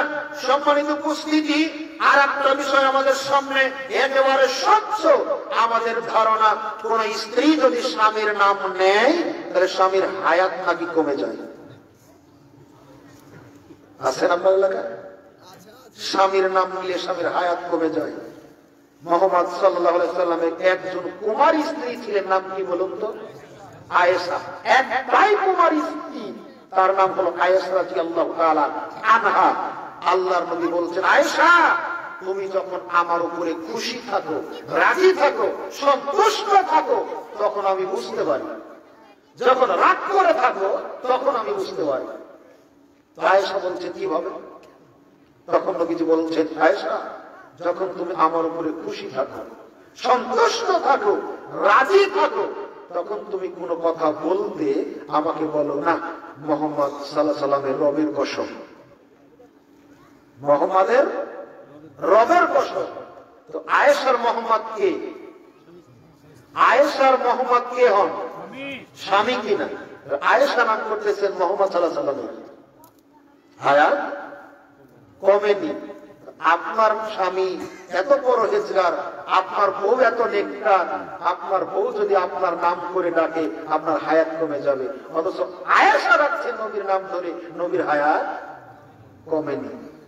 নবীকে তখন বলছেন, আল্লাহ নবী আমি যখন অসন্তুষ্ট থাকি, আপনার উপর রাগ করে থাকি, তখন আপনি কিভাবে বুঝেন? তখন তিনি বলছেন, আয়েশা এটাও আমি বুঝি, তুমি যখন আমার উপর রাগ করে থাকো, গোমরা হয়ে থাকো, তখন তুমি বলো না ইব্রাহিম আলাইহিস সালামের রবের কসম। যখন খুশি থাকেন তখন বলেন মুহাম্মদের রবের কসম, আর রাগ করে থাকলে বলেন যে ইব্রাহিমের রবের কসম। তখন মুহাম্মদের নাম তুমি নাও না। আয়েশা নাম নিচ্ছেন, আপনার স্বামী মুহাম্মাদের হায়াত কমে না, আপনার আপনার নাম নেই, আপনার হায়াত কমে যায়। আপনাকে বলছিলাম স্বামীর পায়ের নিচে স্ত্রীর জান্নাত, এই হাদিস মিথ্যা। স্বামীর পায়ের নিচে স্ত্রীর জান্নাত, এই হাদিস মিথ্যা। স্বামীর পায়ের নিচে স্ত্রীর জান্নাত, এই হাদিস মিথ্যা। তবে স্বামীর খেদমত করা জান্নাতে যাওয়ার একটা মাধ্যম। স্বামীর খেদমত করা জান্নাতে যাওয়ার একটা মাধ্যম। আনাস ইবনে মালিক রাদিয়াল্লাহু তাআলা আনহু বলেন, রাসূল সাল্লাল্লাহু আলাইহি ওয়াসাল্লাম বলেছেন, ইন্নাল মারআতা ইযা সাল্লাত খামসাহা ওয়া সামাত শাহরাহা ওয়া আহসানাত ফারজাহা ওয়া আতাত বালাহা ফাল তাদখুল মিন আইয়ি আবওয়াবিল জান্নাতিশ শাহাদ। আল্লাহ নবী বলেছেন, নারীরা যদি চারটি কাজ করে, যেই নারী, যেই মা, যেই বোন, যেই চাচি, যেই ফুফু, যেই খালা, যেই নারী, যেই মহিলা চারটি কাজ করবে, কয়টি কাজ? চারটি। আল্লাহ নবী বলছেন জান্নাতের সবকটি দরজা তার জন্য খুলে রাখা হবে। আবু হুরায়রা রাদিয়াল্লাহু তাআলা আনহু বলেন, রাসূল সাল্লাল্লাহু আলাইহি ওয়াসাল্লাম একদা বলছিলেন, শোনো পৃথিবীতে চারটি ইবাদত কবুল হবে, কারো যদি সালাত কবুল হয় জান্নাতে সালাত আদায়কারীর জন্য একটা দরজা থাকবে, এই দরজা দিয়ে তাকে ডাকা হবে ঢোকার জন্য। সিয়াম কারো যদি কবুল হয় রাইয়ান দরজা থাকবে, এটা দিয়ে ডাকা হবে। যাকাত কবুল যদি হয় যাকাতের দরজা দিয়ে ডাকা হবে। এরকম চারটি ইবাদত কবুল হবে, তাকে সেই দরজা দিয়ে ডাকা হবে। আবু বকর ছিলেন এই মাজলিসে, তিনি কি যেন মনে করলেন, তিনি বলছেন, আল্লাহর নবী আমার পিতামাতা আপনার জন্য কুরবানি হোক। এমন কোন সৌভাগ্যবান লোক কি হবে? জান্নাতের যত দরজা থাকবে প্রত্যেকটা দরজা দিয়ে এক ব্যক্তিকে জান্নাতে ঢোকার জন্য ডাকা হবে। বুঝতে পারেন হাদিসটা কি বুঝেছে? আপনার সালাত যদি কবুল হয় সালাতের দরজা ফেরেশতা ডাকবে, আসেন জান্নাতে ঢোকেন। আপনার সিয়াম কবুল হলে রায়্যান দরজাতে ডাকা হবে, আসেন এই দরজা দিয়ে ঢোকেন। সিয়াম পালনকারীদেরকে যাকাতের দরজা দিয়ে ডাকা হবে না, যাকাত আদায়কারীদের সিয়ামের দরজা দিয়ে ডাকা হবে না। যার যে ইবাদত কবুল হবে তাকে সেই দরজা দিয়ে ডাকা হবে। তো আবু বকর বলছেন, এমন কোন লোক কি সৌভাগ্যবান আছে জান্নাতের যত দরজা সব দরজাতে একজনকে ডাকা হবে? সুবহানাল্লাহ। আল্লাহর নবী বলছেন, আবু বকর এরকম অনেকেই হবে, আর আমি মনে করি তুমি তাদের একজন। আবু বকর রাদিয়াল্লাহু তাআলা আনহু এমন জালিলুল কদর সাহাবী, জান্নাতের যত দরজা প্রত্যেকটা দরজা দিয়ে তাকে ঢোকার জন্য ডাকা হবে। আবু বকর ইচ্ছা মতো পছন্দ মতো যে কোনো দরজা দিয়ে ঢুকবে। দুই, আল্লাহর নবী বলেছেন যেই নারী চারটি কাজ করবে, কয়টি কাজ? আবু বকরের জন্য যেমন জান্নাতের 8টি দরজাই খুলে দেওয়া হবে, চারটি কাজ যেই মা বোন করবে তাদের জন্য জান্নাতের 8টি দরজা খুলে দেওয়া হবে। ইচ্ছা মতো, পছন্দ মতো যে কোনো দরজাতে প্রবেশ করতে পারবে। 1 নম্বর গেটে হাজির, যদি 1 নম্বর গেট পছন্দ না হয় 2 নম্বরটা দিয়ে ঢুকবে, 2 নম্বর যদি পছন্দ না হয় 3 নম্বরটা দিয়ে ঢুকবে, 3 নম্বর যদি পছন্দ না হয় 4 নম্বরটা দিয়ে ঢুকবে। এমনি করে ঘুরে ঘুরে যেটাতে ইচ্ছা সেটাতে তার পাশ থাকবে, ঢুকতে পারবে। 4টি কাজ করলে, 1 ইজা সাল্লাত খামসাহা, 5 ওয়াক্ত সালাত আদায় করবে যেই নারী। পুরুষরা যারা 5 ওয়াক্ত পড়ে না অন্তত জুমাটা পড়ে, জুমা যারা পড়ে না অন্তত ঈদেরটা পড়ে। ঈদেরটা কাজ আছে নাকি কারো? ঈদেরটাও কাজ আছে কারো? আর মা বোনেরা যারা 5 ওয়াক্ত পড়ে না, জুমাও পড়ে না, জুমাটাও পড়ে না, ঈদ আসলে মাসিক যদি হয় ঈদটাও গেল। আপনার বাড়িতে ভাত খায় কি করে আমাদের মাথায় ধরে না। আপনাকে বলছিলাম আল্লাহর নবী বলেছেন নারীদের জান্নাতে যাওয়ার 1 নম্বর মাধ্যম ইজা সাল্লাত খামসাহা, 5 ওয়াক্ত সালাত যখন পড়বে। 2 ওয়াসামাত শাহরাহা, রমজান মাসে যখন সিয়াম পালন করবে। 3 ওয়া আহসানাত ফারজাহা, লজ্জাস্থানের হেফাজত যেই নারী করবে। আপনাকে বোঝাতে পারিনি বাবু, লজ্জাস্থানের হেফাজত মানে লম্বা চাদর পরা, যেই চাদরে পিঠ ঢাকা থাকে, যেই চাদরে আপনার মাথা পিঠ ঢাকা থাকে। আপনাকে বলছিলাম বুরকা যেটা পড়েছেন এটা তো অধিকাংশ শয়তানের বুরকা। আপনাকে বলছিলাম বুরকার বিরুদ্ধে বলিনি, আপনার নীতির বিরুদ্ধে বলছি। বুরকার বিরুদ্ধে বলিনি, আপনার রুচির বিরুদ্ধে বলছি। বুরকার বিরুদ্ধে বলিনি, আপনার রঙের বিরুদ্ধে বলছি। বুরকা পরার উদ্দেশ্য হলো কুদৃষ্টি সম্পন্ন মানুষের দৃষ্টি থেকে আপনাকে হেফাজত করা, রক্ষা করা, সংরক্ষণ করা। অথচ আপনি বোরকা এমন করেছেন, এত চুমকি লাগানো কেন? বোরকা তো করেছেন এত রং বেরঙের কাপড় দিয়ে কেন? বোরকাটা পড়েছেন এত চকচকে কেন? এমন বোরকা পড়েছেন যে পুরুষটা একবার না তাকালেও রাস্তাতে হাঁটে, সেই পুরুষও 3 বার আপনার দিকে তাকায়। এটা হলো ফ্যাশনের বোরকা, এটা বোরকা নয়। আপনাকে বলছিলাম বোরকাটা হতে হবে ঢিলে ঢালা, বোরকাটা হতে হবে লজ্জাস্থান আবৃত করার মতো। এত কালার চলবে না, আপনার এটাতে আপনার এগুলো কিছু চলবে না। আপনাকে বলছিলাম শালীন পোশাক পরুন। নবী বলেছেন আপনার ঘরে কাউকে আসতে অনুমতি দিবেন না যাকে দেখলে আপনার স্বামী খারাপ মনে করে। বাবা আপনাকে বলছিলাম বিবাহের আগে যা করেছেন আল্লাহর কাছে ক্ষমা চান। বিবাহের পরে আপনার সোনার সংসারটা ভেঙে খান খান করবেন না। সম্পর্ক যা ছিল বিয়ের আগে ছিল, বিয়ের পর ভুলে যাবেন। আপনার স্বামী যাকে দেখলে মন খারাপ করে, আপনার কাছে যে বসলে আপনার স্বামী যার মন খারাপ করে, তাকে আপনি ঘরে ঢুকতে দিবেন না, তাকে আপনি বসতে দিবেন না। আপনাকে বলছিলাম রাসূল সাল্লাল্লাহু আলাইহি ওয়াসাল্লামকে জিজ্ঞাসা করা হলো, আল্লাহ নবী আইয়ুন নিসায়ে খায়রুন, কোন নারী উত্তম, কোন নারী ভালো আমাদেরকে বলুন। তখন তিনি বলছেন ওই নারী হলো উত্তম, ওই নারী হলো ভালো যে নারীর দিকে তার স্বামী যখন তাকায়, তাকালে স্বামীকে খুশি করতে পারে যেই নারী, এই নারী হলো উত্তম। দেখেন আমাদের বাড়িটা এরকম কি না? আমাদের দেখলে গুমরা হয়ে থাকে, বন্ধু বান্ধবকে যখন দেখে হাসি মুখে কথা বলে। নবী বলছেন এই নারী উত্তম নয়। স্বামীকে খুশি করতে পারে তাকালেই যেই নারী, এই নারী হলো উত্তম। 2 তিনি বলছেন স্বামী হুকুম করার সাথে সাথে, আদেশ করার সাথে সাথে পালন করে যেই নারী, উত্তম সেই নারী। তবে আপনি বিড়ি খাবেন, ক্যাশলাইট চাচ্ছেন, না দিলে খারাপ হবে না। আপনি গাঁজা খাবেন, আগুন না দিলে খারাপ হবে না। আপনি ইয়াবা খাবেন, টাকা না দিলে খারাপ হবে না। নবী বলেছেন বৈধ কাজে স্বামীর কথা শোনার সাথে সাথে পালন করে যেই নারী, উত্তম সেই নারী। 3 আল্লাহর নবী বলেছেন যে স্ত্রী তার স্বামীকে দিনের কাজে সহযোগিতা করে, রাসূল সাল্লাল্লাহু আলাইহি ওয়াসাল্লাম বলেছেন যেই নারী ওটাই পছন্দ যেটা তার স্বামী পছন্দ করে, যেই নারী ওটাই অপছন্দ যেটা তার স্বামী অপছন্দ করে, এই নারী হলো উত্তম। সাওবান রাদিয়াল্লাহু তাআলা আনহু বলেন রাসূল সাল্লাল্লাহু আলাইহি ওয়াসাল্লামকে আমরা বললাম আল্লাহর নবী লাউ আলামনা আইয়ুল মালে খায়রুন, আমরা যদি জানতাম উত্তম মাল কোনগুলি, উত্তম বস্তু কোনগুলি, উত্তম জিনিস কোনগুলি, ফানাত্তাকিযুহু, আমরা ওইগুলিকে হেফাজত করে রাখতাম, সংরক্ষণ করে রাখতাম, নষ্ট হতে দিতাম না। আল্লাহর নবী বলেন আফদালুহু, উত্তম বস্তু হলো এক লিসানুন জাকিরুন, ওই জিহ্বা, ওই মুখ হলো উত্তম, যেই মুখ আল্লাহর জিকির করে, সুবহানাল্লাহ, আলহামদুলিল্লাহ, আল্লাহু আকবার, লা হাওলা ওয়ালা কুওয়াতা ইল্লা বিল্লাহ, সুবহানাল্লাহি ওয়া বিহামদিহি, সুবহানাল্লাহিল আযীম। এই তাসবিহ তাহলিল জিকির আজকার করে যেই মুখ, এই মুখ হলো উত্তম। আল্লাহর নবী একদা সাহাবীদেরকে জিজ্ঞাসা করলেন, সাহাবীরা বলো তো, তোমাদের মধ্যে দৈনিক কেউ কি 1000 নেকি উপার্জন করতে পারবে? সাহাবীরা বললেন, এটা কি করে সম্ভব?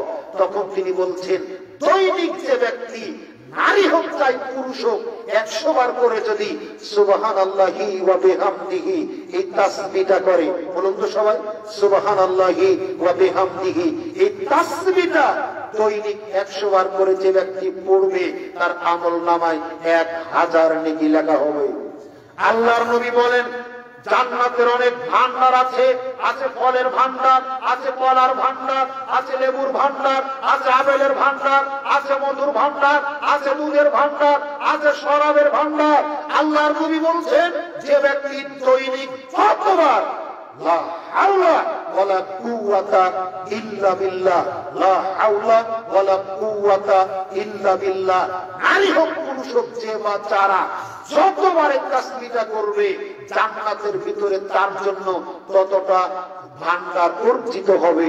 রাসূল সাল্লাল্লাহু আলাইহি ওয়াসাল্লাম বলছেন, সুবহানাল্লাহিল আযীম ওয়া বিহামদিহি, পড়ুন সুবহানাল্লাহিল আযীম ওয়া বিহামদিহি, নারী হোক পুরুষ হোক, যে বা যারা এই তাসবিহটা যতবার পড়বে, জান্নাতের ভিতরে তার জন্য ততটা খেজুরের গাছ লাগানো হবে।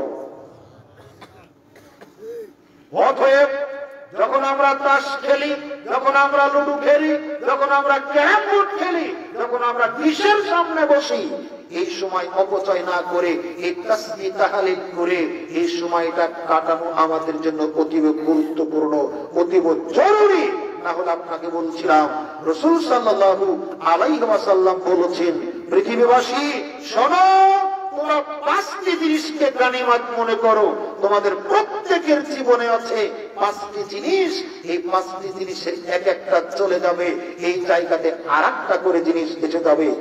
এক, তিনি বলছেন, শাবাবাকা কাবলা হারামি, তুমি তোমার যৌবনকে গানিমত মনে করো, বার্ধক্য এসে যাওয়ার আগে।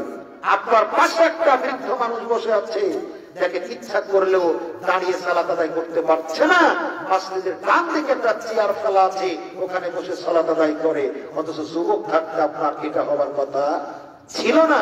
এজন্য আল্লাহর নবী বলছেন, তুমি তোমার যৌবনকে গানিমত মনে করো, বার্ধক্য এসে যাওয়ার আগে। 2, সিহাতাকা কাবলা সাকামে, তুমি তোমার সুস্থতাকে গানিমত মনে করো, অসুস্থতা এসে যাওয়ার আগে। যখনই আপনার সুস্থতা হারাবে, তখনই অসুস্থতা আসবে, যখনই সুস্থতা হারাবে, তখনই অসুস্থতা আসবে, যখনই সুস্থতা হারাবে, তখনই অসুস্থতা আসবে। আপনি যখন সুস্থ আছেন, অতিরিক্ত 2 রাকাত নফল সালাত, নফল সিয়াম, এগুলো করে কাটানোর চেষ্টা করুন।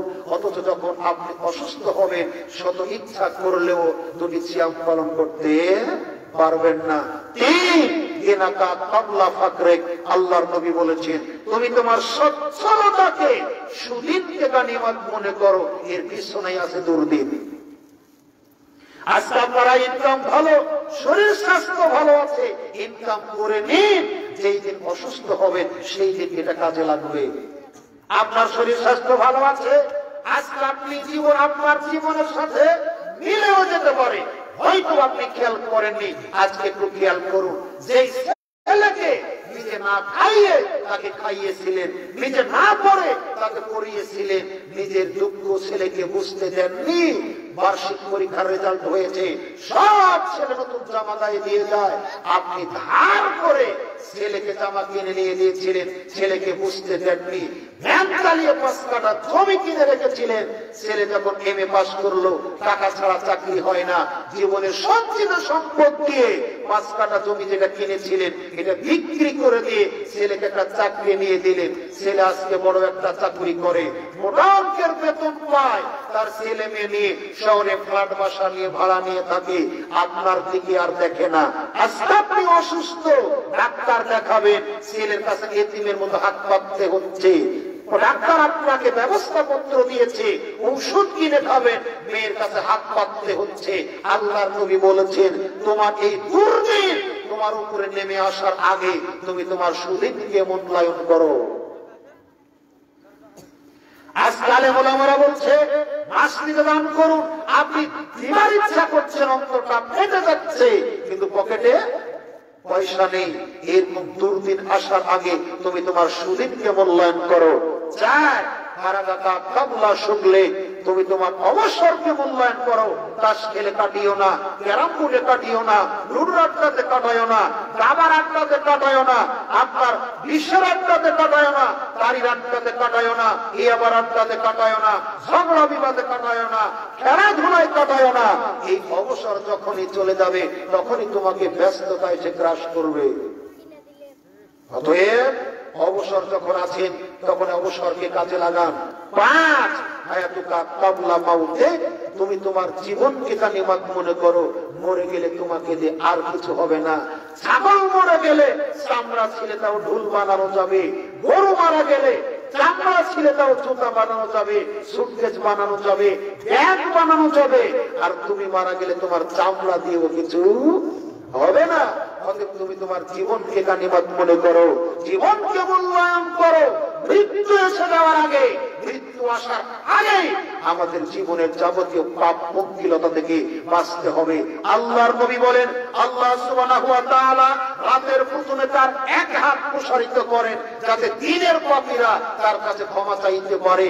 আল্লাহ রাব্বুল আলামিন রাতের বেলাতে হাত প্রসারিত করেন আরেকটা, যাতে করে দিনের পাপীরা, রাতের পাপীরা আল্লাহর কাছে ক্ষমা চাইতে পারে, তিনি ক্ষমা করতে প্রস্তুত আছেন। আপনাকে বলছিলাম আল্লাহর নবী বলেছেন উত্তম জিনিস 3টি। 1 লিসানুন যাকিরুন, ওই মুখ যে মুখ আল্লাহর জিকির আজকার করে।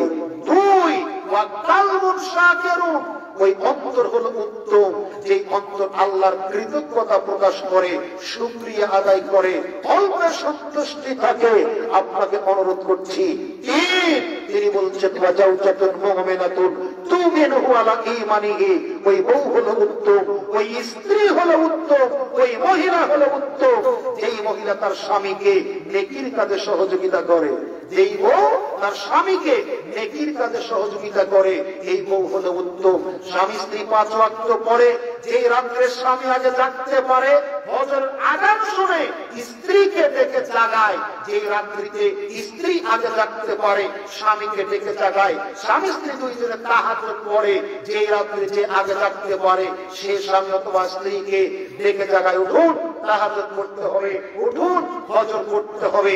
এইভাবে যেই নারী তার স্বামীকে দিনের কাজে সহযোগিতা করে, আল্লাহ নবী বলেছেন এই নারী হলো উত্তম। আপনাকে বলছিলাম এর পরের যে বিষয়টা, রাসূল সাল্লাল্লাহু আলাইহি ওয়াসাল্লামের সাহাবী আবু তালহা রাদিয়াল্লাহু তাআলা আনহু বলেন, খয়বরের যুদ্ধের দিন, খন্দকের যুদ্ধের দিন আমরা খন্দক পরীক্ষা খনন করছিলাম, হঠাৎ করে একটা পাথর বের হলো, আমরা সরাতে পারছিলাম না আর ভাঙতেও পারছিলাম না। আমরা এই ঘটনাটা নবীজিকে বললাম, আল্লাহর নবী বিরাট আকারের এক পাথর আমরা ভাঙতেও পারছি না, সরাতেও পারছি না। আল্লাহর নবী বলছেন আমি দেখছি। তিনি চলে গেলেন খন্দকের কাছে, এরপর তিনি মাথায় একটা কাপড় বেঁধে গর্তে নামলেন, একটা কুঠার হাতে নিয়ে আঘাত হানতে না হানতে পাথরটা ভেঙে চৌচির হয়ে গেল। সাবের রাদিয়াল্লাহু তাআলা আনহু বলছেন আমি দূর থেকে দেখলাম আল্লাহর নবী যখন হাত উত্তোলন করছেন কুঠার নিয়ে, তার পেটে কয়েকটা পাথর বাঁধা আছে কুঠার যন্ত্রণাকে লাঘব করার জন্য। দৃশ্যটা আমার খুব খারাপ লাগলো, অন্তরটা কেঁদে উঠলো। আমি দ্রুত গতিতে চলে গেলাম বাড়িতে, আমার স্ত্রীকে ডাকলাম, ডেকে বললাম আল্লাহর নবীকে দেখলাম পেটে পাথর বাঁধা অবস্থায়, আমি নিজেকে সামলাতে পারিনি, আমি ছুটে এসেছি, দেখো তো তার জন্য কিছু করা যায় কিনা। আমার বউ আমাকে বলল আমার কাছে আছে ছোট একটা ছাগলের বাচ্চা আর 1.5 কেজি পরিমাণ জব। আমি বললাম এটা পিষে তুমি খামির করে নাও, আমি ছাগলের বাচ্চাটা জবেহ করে দিলাম, তুমি গোশত রেডি করে নাও। আমি চলে গেলাম নবীজির কাছে, নবীজিকে ডেকে কানে কানে বললাম, আল্লাহর নবী 2.5 কেজি জবের আটা আর ছোট একটা ছাগলের গোশত আমার বাড়িতে আছে, আপনি তো একজন সাহাবী এনে আমার বাড়িতে দাওয়াত খেতে যাবেন। আল্লাহর নবী খাদ্যের পরিমাণ শুনে খন্দকের ময়দানে দাঁড়িয়ে সাহাবীদেরকে লক্ষ্য করে বললেন, শোনো খন্দকের সাহাবীরা, তোমরা তো ভুক্ত, তোমাদের ভাই যাদের দাওয়াত দিয়েছে, চলো তার বাড়িতে খাবার যেতে হবে। আল্লাহর নবীর দাওয়াত পাওয়ার সাথে সাথে খন্দকের যুদ্ধে প্রায় 1000 সাহাবী রাসূলের পেছনে চলতে আরম্ভ করলেন। আবু জাবের রাদিয়াল্লাহু তাআলা আনহু চিন্তায় পড়ে গেলেন, হায় হায় এখন কি হবে, খাদ্যের পরিমাণ তো এতটুকু। তিনি চলে গেলেন বাড়িতে দ্রুতম গতিতে। এরপর তার স্ত্রীকে ডেকে বলছেন, হায় হায় বলো কি হবে এখন, আমি তোমার কথা মতো নবীজিকে দাওয়াত দিলাম 2-4 জন সাহাবীকে নিয়ে আসার জন্য, নবীজি খন্দকের সব সাহাবীকে নিয়ে চলে আসতেন, এখন কি হবে। জাবেরের স্ত্রী তখন জাবেরকে ডেকে বলছেন, আমাদের খাদ্যের পরিমাণ, আমাদের গোশতের পরিমাণ নবীজিকে কি বলেছেন? কে বলছেন? কে বলছেন? জাবেরের স্ত্রী কাকে বলছেন? তার স্বামী জাবেরকে। আমাদের খাদ্য তো 2.5 কেজি জবের আটা আর ছোট একটা বকরি জবের করা গোশত, এই পরিমাণের কথা নবীজিকে কি বলেছেন? তখন জাবের বলছেন, হ্যাঁ এটা অবশ্য বলেছি। তখন জাবেরের স্ত্রী বলেছেন, নবী যদি জেনেই থাকেন ভয়ের কোনো কারণ নাই, আল্লাহ একটা ব্যবস্থা করেই দিবেন। এরকম বউ যদি বাড়িতে থাকে, সারা জীবন যদি মাছ কিনতে না পারেন, উঁচু গলায় কোনোদিন কথা শোনা যাবে না। সারা জীবন যদি দামি শাড়ি কিনে দিতে না পারেন, এই পরিবার থেকে জান্নাতি সুগন্ধি বের হবে, এই পরিবার থেকে কোনোদিন কণ্ঠের উঁচু আওয়াজ শুনতে পাবে না। আর বউ যদি দাজ্জাল মার্কা হয়, 5-7টা শাড়ি থাকবে তবু নতুন একটা চাই, 5-7টা ব্লাউজ থাকবে নতুন একটা চাই, 5-7টা পেটিকোট থাকবে নতুন একটা চাই, 5-7টা বোরকা থাকবে তবু আর একটা চাই। আল্লাহর নবী চলে গেলেন, জাবের রাদিয়াল্লাহু তাআলা আনহুকে ডেকে বললেন, জাবের শোনো, আমি তোমার বাড়িতে না যাওয়া পর্যন্ত গোশতের হাঁড়ি থাকবে চুলার উপরে, তুমি নামাবে না। জাবের শোনো, তোমার আটাগুলি খামির করে ঢেকে রাখবে, আমি না যাওয়া পর্যন্ত রুটি বানাতে লাগবে না। আর একটা কথা তুমি শোনো, প্রতিবেশী মহিলা যারা আছে তাদেরকে তুমি ডাকবে, যাতে করে তোমার স্ত্রীর কাজে সহযোগিতা করতে পারে। সুবহানাল্লাহ বললেন না? আরে 2.5 কেজি জবের তরু আটা পাড়ার মহিলা কি করবে? কাজ আছে একটু পরে। আল্লাহ নবী করিম বলছেন, যাবে গোশতের হাঁড়ি চুলাতেই থাকবে, না যাওয়া পর্যন্ত নামাবে না। আটার খামির করা থাকবে, না যাওয়া পর্যন্ত রুটি করা শুরু করবে না। আর একটা কথা তুমি শোনো, প্রতিবেশী মহিলা যারা আছে তাদেরকে তুমি ডাকবা, যাতে করে তোমার স্ত্রীর রান্নার কাজে সহযোগিতা করতে পারে।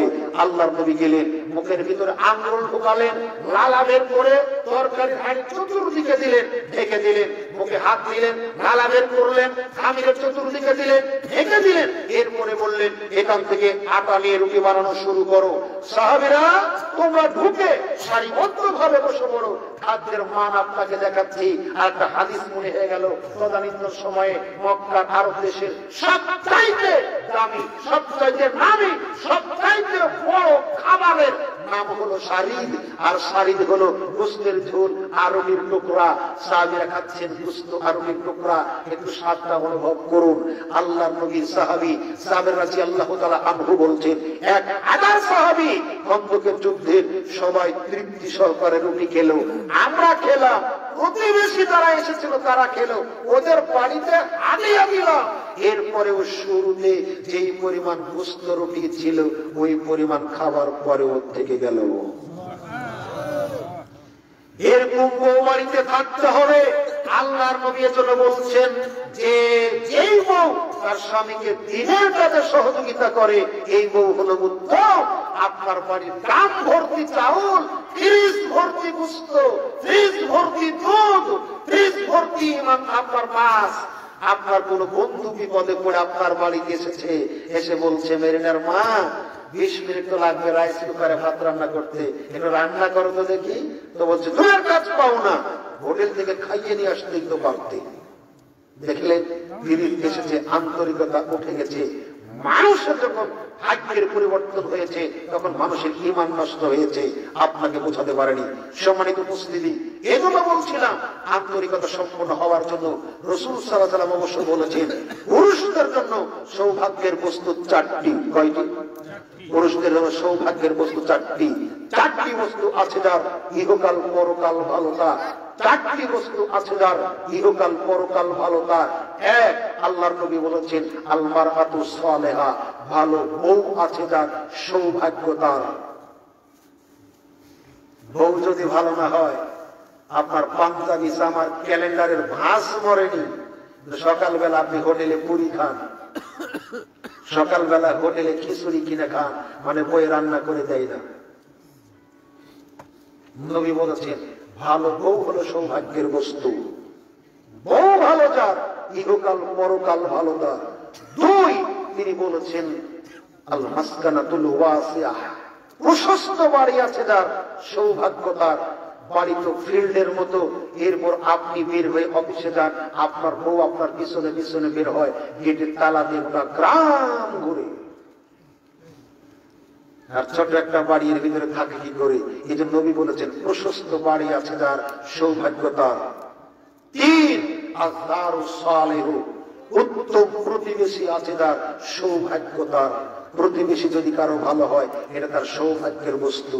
আপনি বাড়িতে থাকবেন না, কিন্তু নিশ্চিন্তে থাকতে পারবেন, কারণ আপনার প্রতিবেশী ভালো। বিপদ আপদে আপনার পরিবারকে সহযোগিতা করবে। এই জন্য নবী বলেছেন যে উত্তম প্রতিবেশী আছে যার সৌভাগ্য তার। 4, তিনি বলেছেন ভালো বাহন আছে যার সৌভাগ্য তার। শীতের মৌসুম, মোটর সাইকেলটা এত খারাপ, এখান থেকে হাফ কিলো যেতে 8 বার ক্লিক মারা লাগে, এটা সৌভাগ্যের বস্তু না। নবী বলেছেন ভালো বাহন আছে যার সৌভাগ্য তার। পাশাপাশি তিনি বলেছেন 4টি বস্তু যেমন সৌভাগ্যের বস্তু, 4টি বস্তু যেমন দুর্ভাগ্যের বস্তু। হ্যাঁ, আল মারআতু শার, আর শারুল মারআতি, খারাপ বউ যার দুর্ভাগ্য তার। বউ যদি ভালো না হয়, যতই আপনি যা বলেন ভিতরে শান্তি থাকবে না। 2, তিনি বলছেন খারাপ বাড়ি যার, সংকীর্ণ বাড়ি যার দুর্ভাগ্য তার। 3, তিনি বলছেন খারাপ প্রতিবেশী যার দুর্ভাগ্য তার। আপনি যেখানে থাকবেন, প্রতিবেশী যদি খারাপ হয়, আপনি আতঙ্কিত থাকবেন, ভীত থাকবেন, শঙ্কিত থাকবেন। না জানি আপনার প্রতিবেশী গরু ছাগলে আপনার ফসলের ক্ষয়ক্ষতি করবে, না জানি আপনার প্রতিবেশী আপনার পরিবারের জানমালের ক্ষয়ক্ষতি করবে। সবসময় আপনি আতঙ্কিত থাকবেন। এই জন্য খারাপ প্রতিবেশী যার দুর্ভাগ্য তার। 4, তিনি বলছেন খারাপ বাহন যার দুর্ভাগ্য তার। 4টি বস্তু যেমন সৌভাগ্যের বস্তু, 4টি বস্তু যেমন দুর্ভাগ্যের বস্তু। অতএব এই 4টি ভালো বস্তুগুলি অর্জনের চেষ্টা করি, 4টি খারাপ বস্তু অর্জনের চেষ্টা করি। আল্লাহ সুবহানাহু ওয়া তাআলা আমাদের সে তৌফিক দান করুন, আল্লাহুম্মা আমিন। পাশাপাশি সর্বশেষ যে কথাটা বলছিলাম, আমার আপনার আমল আল্লাহর নিকটে কবুল হওয়ার ক্ষেত্রে 4টি শর্ত জরুরি। 1, ঈমান। 2, রাসূলের তরিকা অনুযায়ী। 4, একনিষ্ঠভাবে আল্লাহর উদ্দেশ্যে। 4, আপনার এই ইবাদতটা একমাত্র শুধুমাত্র কেবলমাত্র আল্লাহর উদ্দেশ্যে হতে হবে। আসুন এর পরবর্তীতে আমরা হালাল রুজি গ্রহণ করি ইবাদত কবুলের জন্য। 4র্থ শর্ত এটা, আল্লাহ সুবহানাহু ওয়া তাআলা আমাদেরকে যাবতীয় শিরক বিদআত এবং কুসংস্কার পরিহার করে শিরক মুক্ত ঈমান এবং বিদআত মুক্ত আমল নিয়ে কবরে যাওয়ার তৌফিক দান করুন, আমিন। এই প্রতিষ্ঠানের খবর আপনারা শুনেছেন, ইতিপূর্বেই আপনাদের সবিনয় অনুরোধ করব, যারা দান করেছেন আলহামদুলিল্লাহ, আবারও করলে আবারও নেকি পাবেন। যারা করেন নাই তাদের কাছে বিনীত অনুরোধ, আপনারা বিনা দানে যাবেন না। তথাপি প্রতিষ্ঠান থাকবে, দায়িত্বশীল থাকবে, তাদের হাতে আপনারা দানের সিলসিলাটা, রেওয়াজটা, রীতিনীতিটা চালু রাখবেন। আল্লাহ সুবহানাহু ওয়া তাআলা আপনাদেরকে বহুগুণে বাড়িয়ে দিবেন। একটা হাদিস যথেষ্ট, তিনি বলেছেন যে ব্যক্তি আল্লাহর উদ্দেশ্যে একটা মসজিদ নির্মাণ করবে, আল্লাহ জান্নাতের ভিতরে তার জন্য গৃহ নির্মাণ করবেন। একটা হাদিস কি দানের ব্যাপার আমাদের জন্য যথেষ্ট নয়? অতএব এই হাদিসের প্রতি উদ্বুদ্ধ হয়ে যে তার সামর্থ্য অনুযায়ী দান করার চেষ্টা করুন। আল্লাহ আমাদের সাথে তৌফিক দান করুন, আমিন। আলোচনা জানা হয়েছে, নিজে বুঝে জনগণকে বুঝে বাস্তব জীবনের উপরে আমল করার তুমি তৌফিক দান করো। আমাদের যারা মারা গেছেন আল্লাহ তুমি তাদের কবরের শাস্তি মাফ করো। যারা অসুস্থ তাদেরকে তুমি সুস্থতা দান করো। যারা ঋণগ্রস্ত তাদেরকে তুমি পরিশোধ করার তৌফিক দান করো। আল্লাহ যারা অক্ষম তাদেরকে তুমি সক্ষমতা দান করো। আল্লাহ যারা দান করেছেন অল্প হোক বেশি হোক গোপনে হোক প্রকাশ্য হোক তুমি তাদের দানকে কবুল করো। যে যে নিয়তে দান করেছেন নিয়তগুলি যদি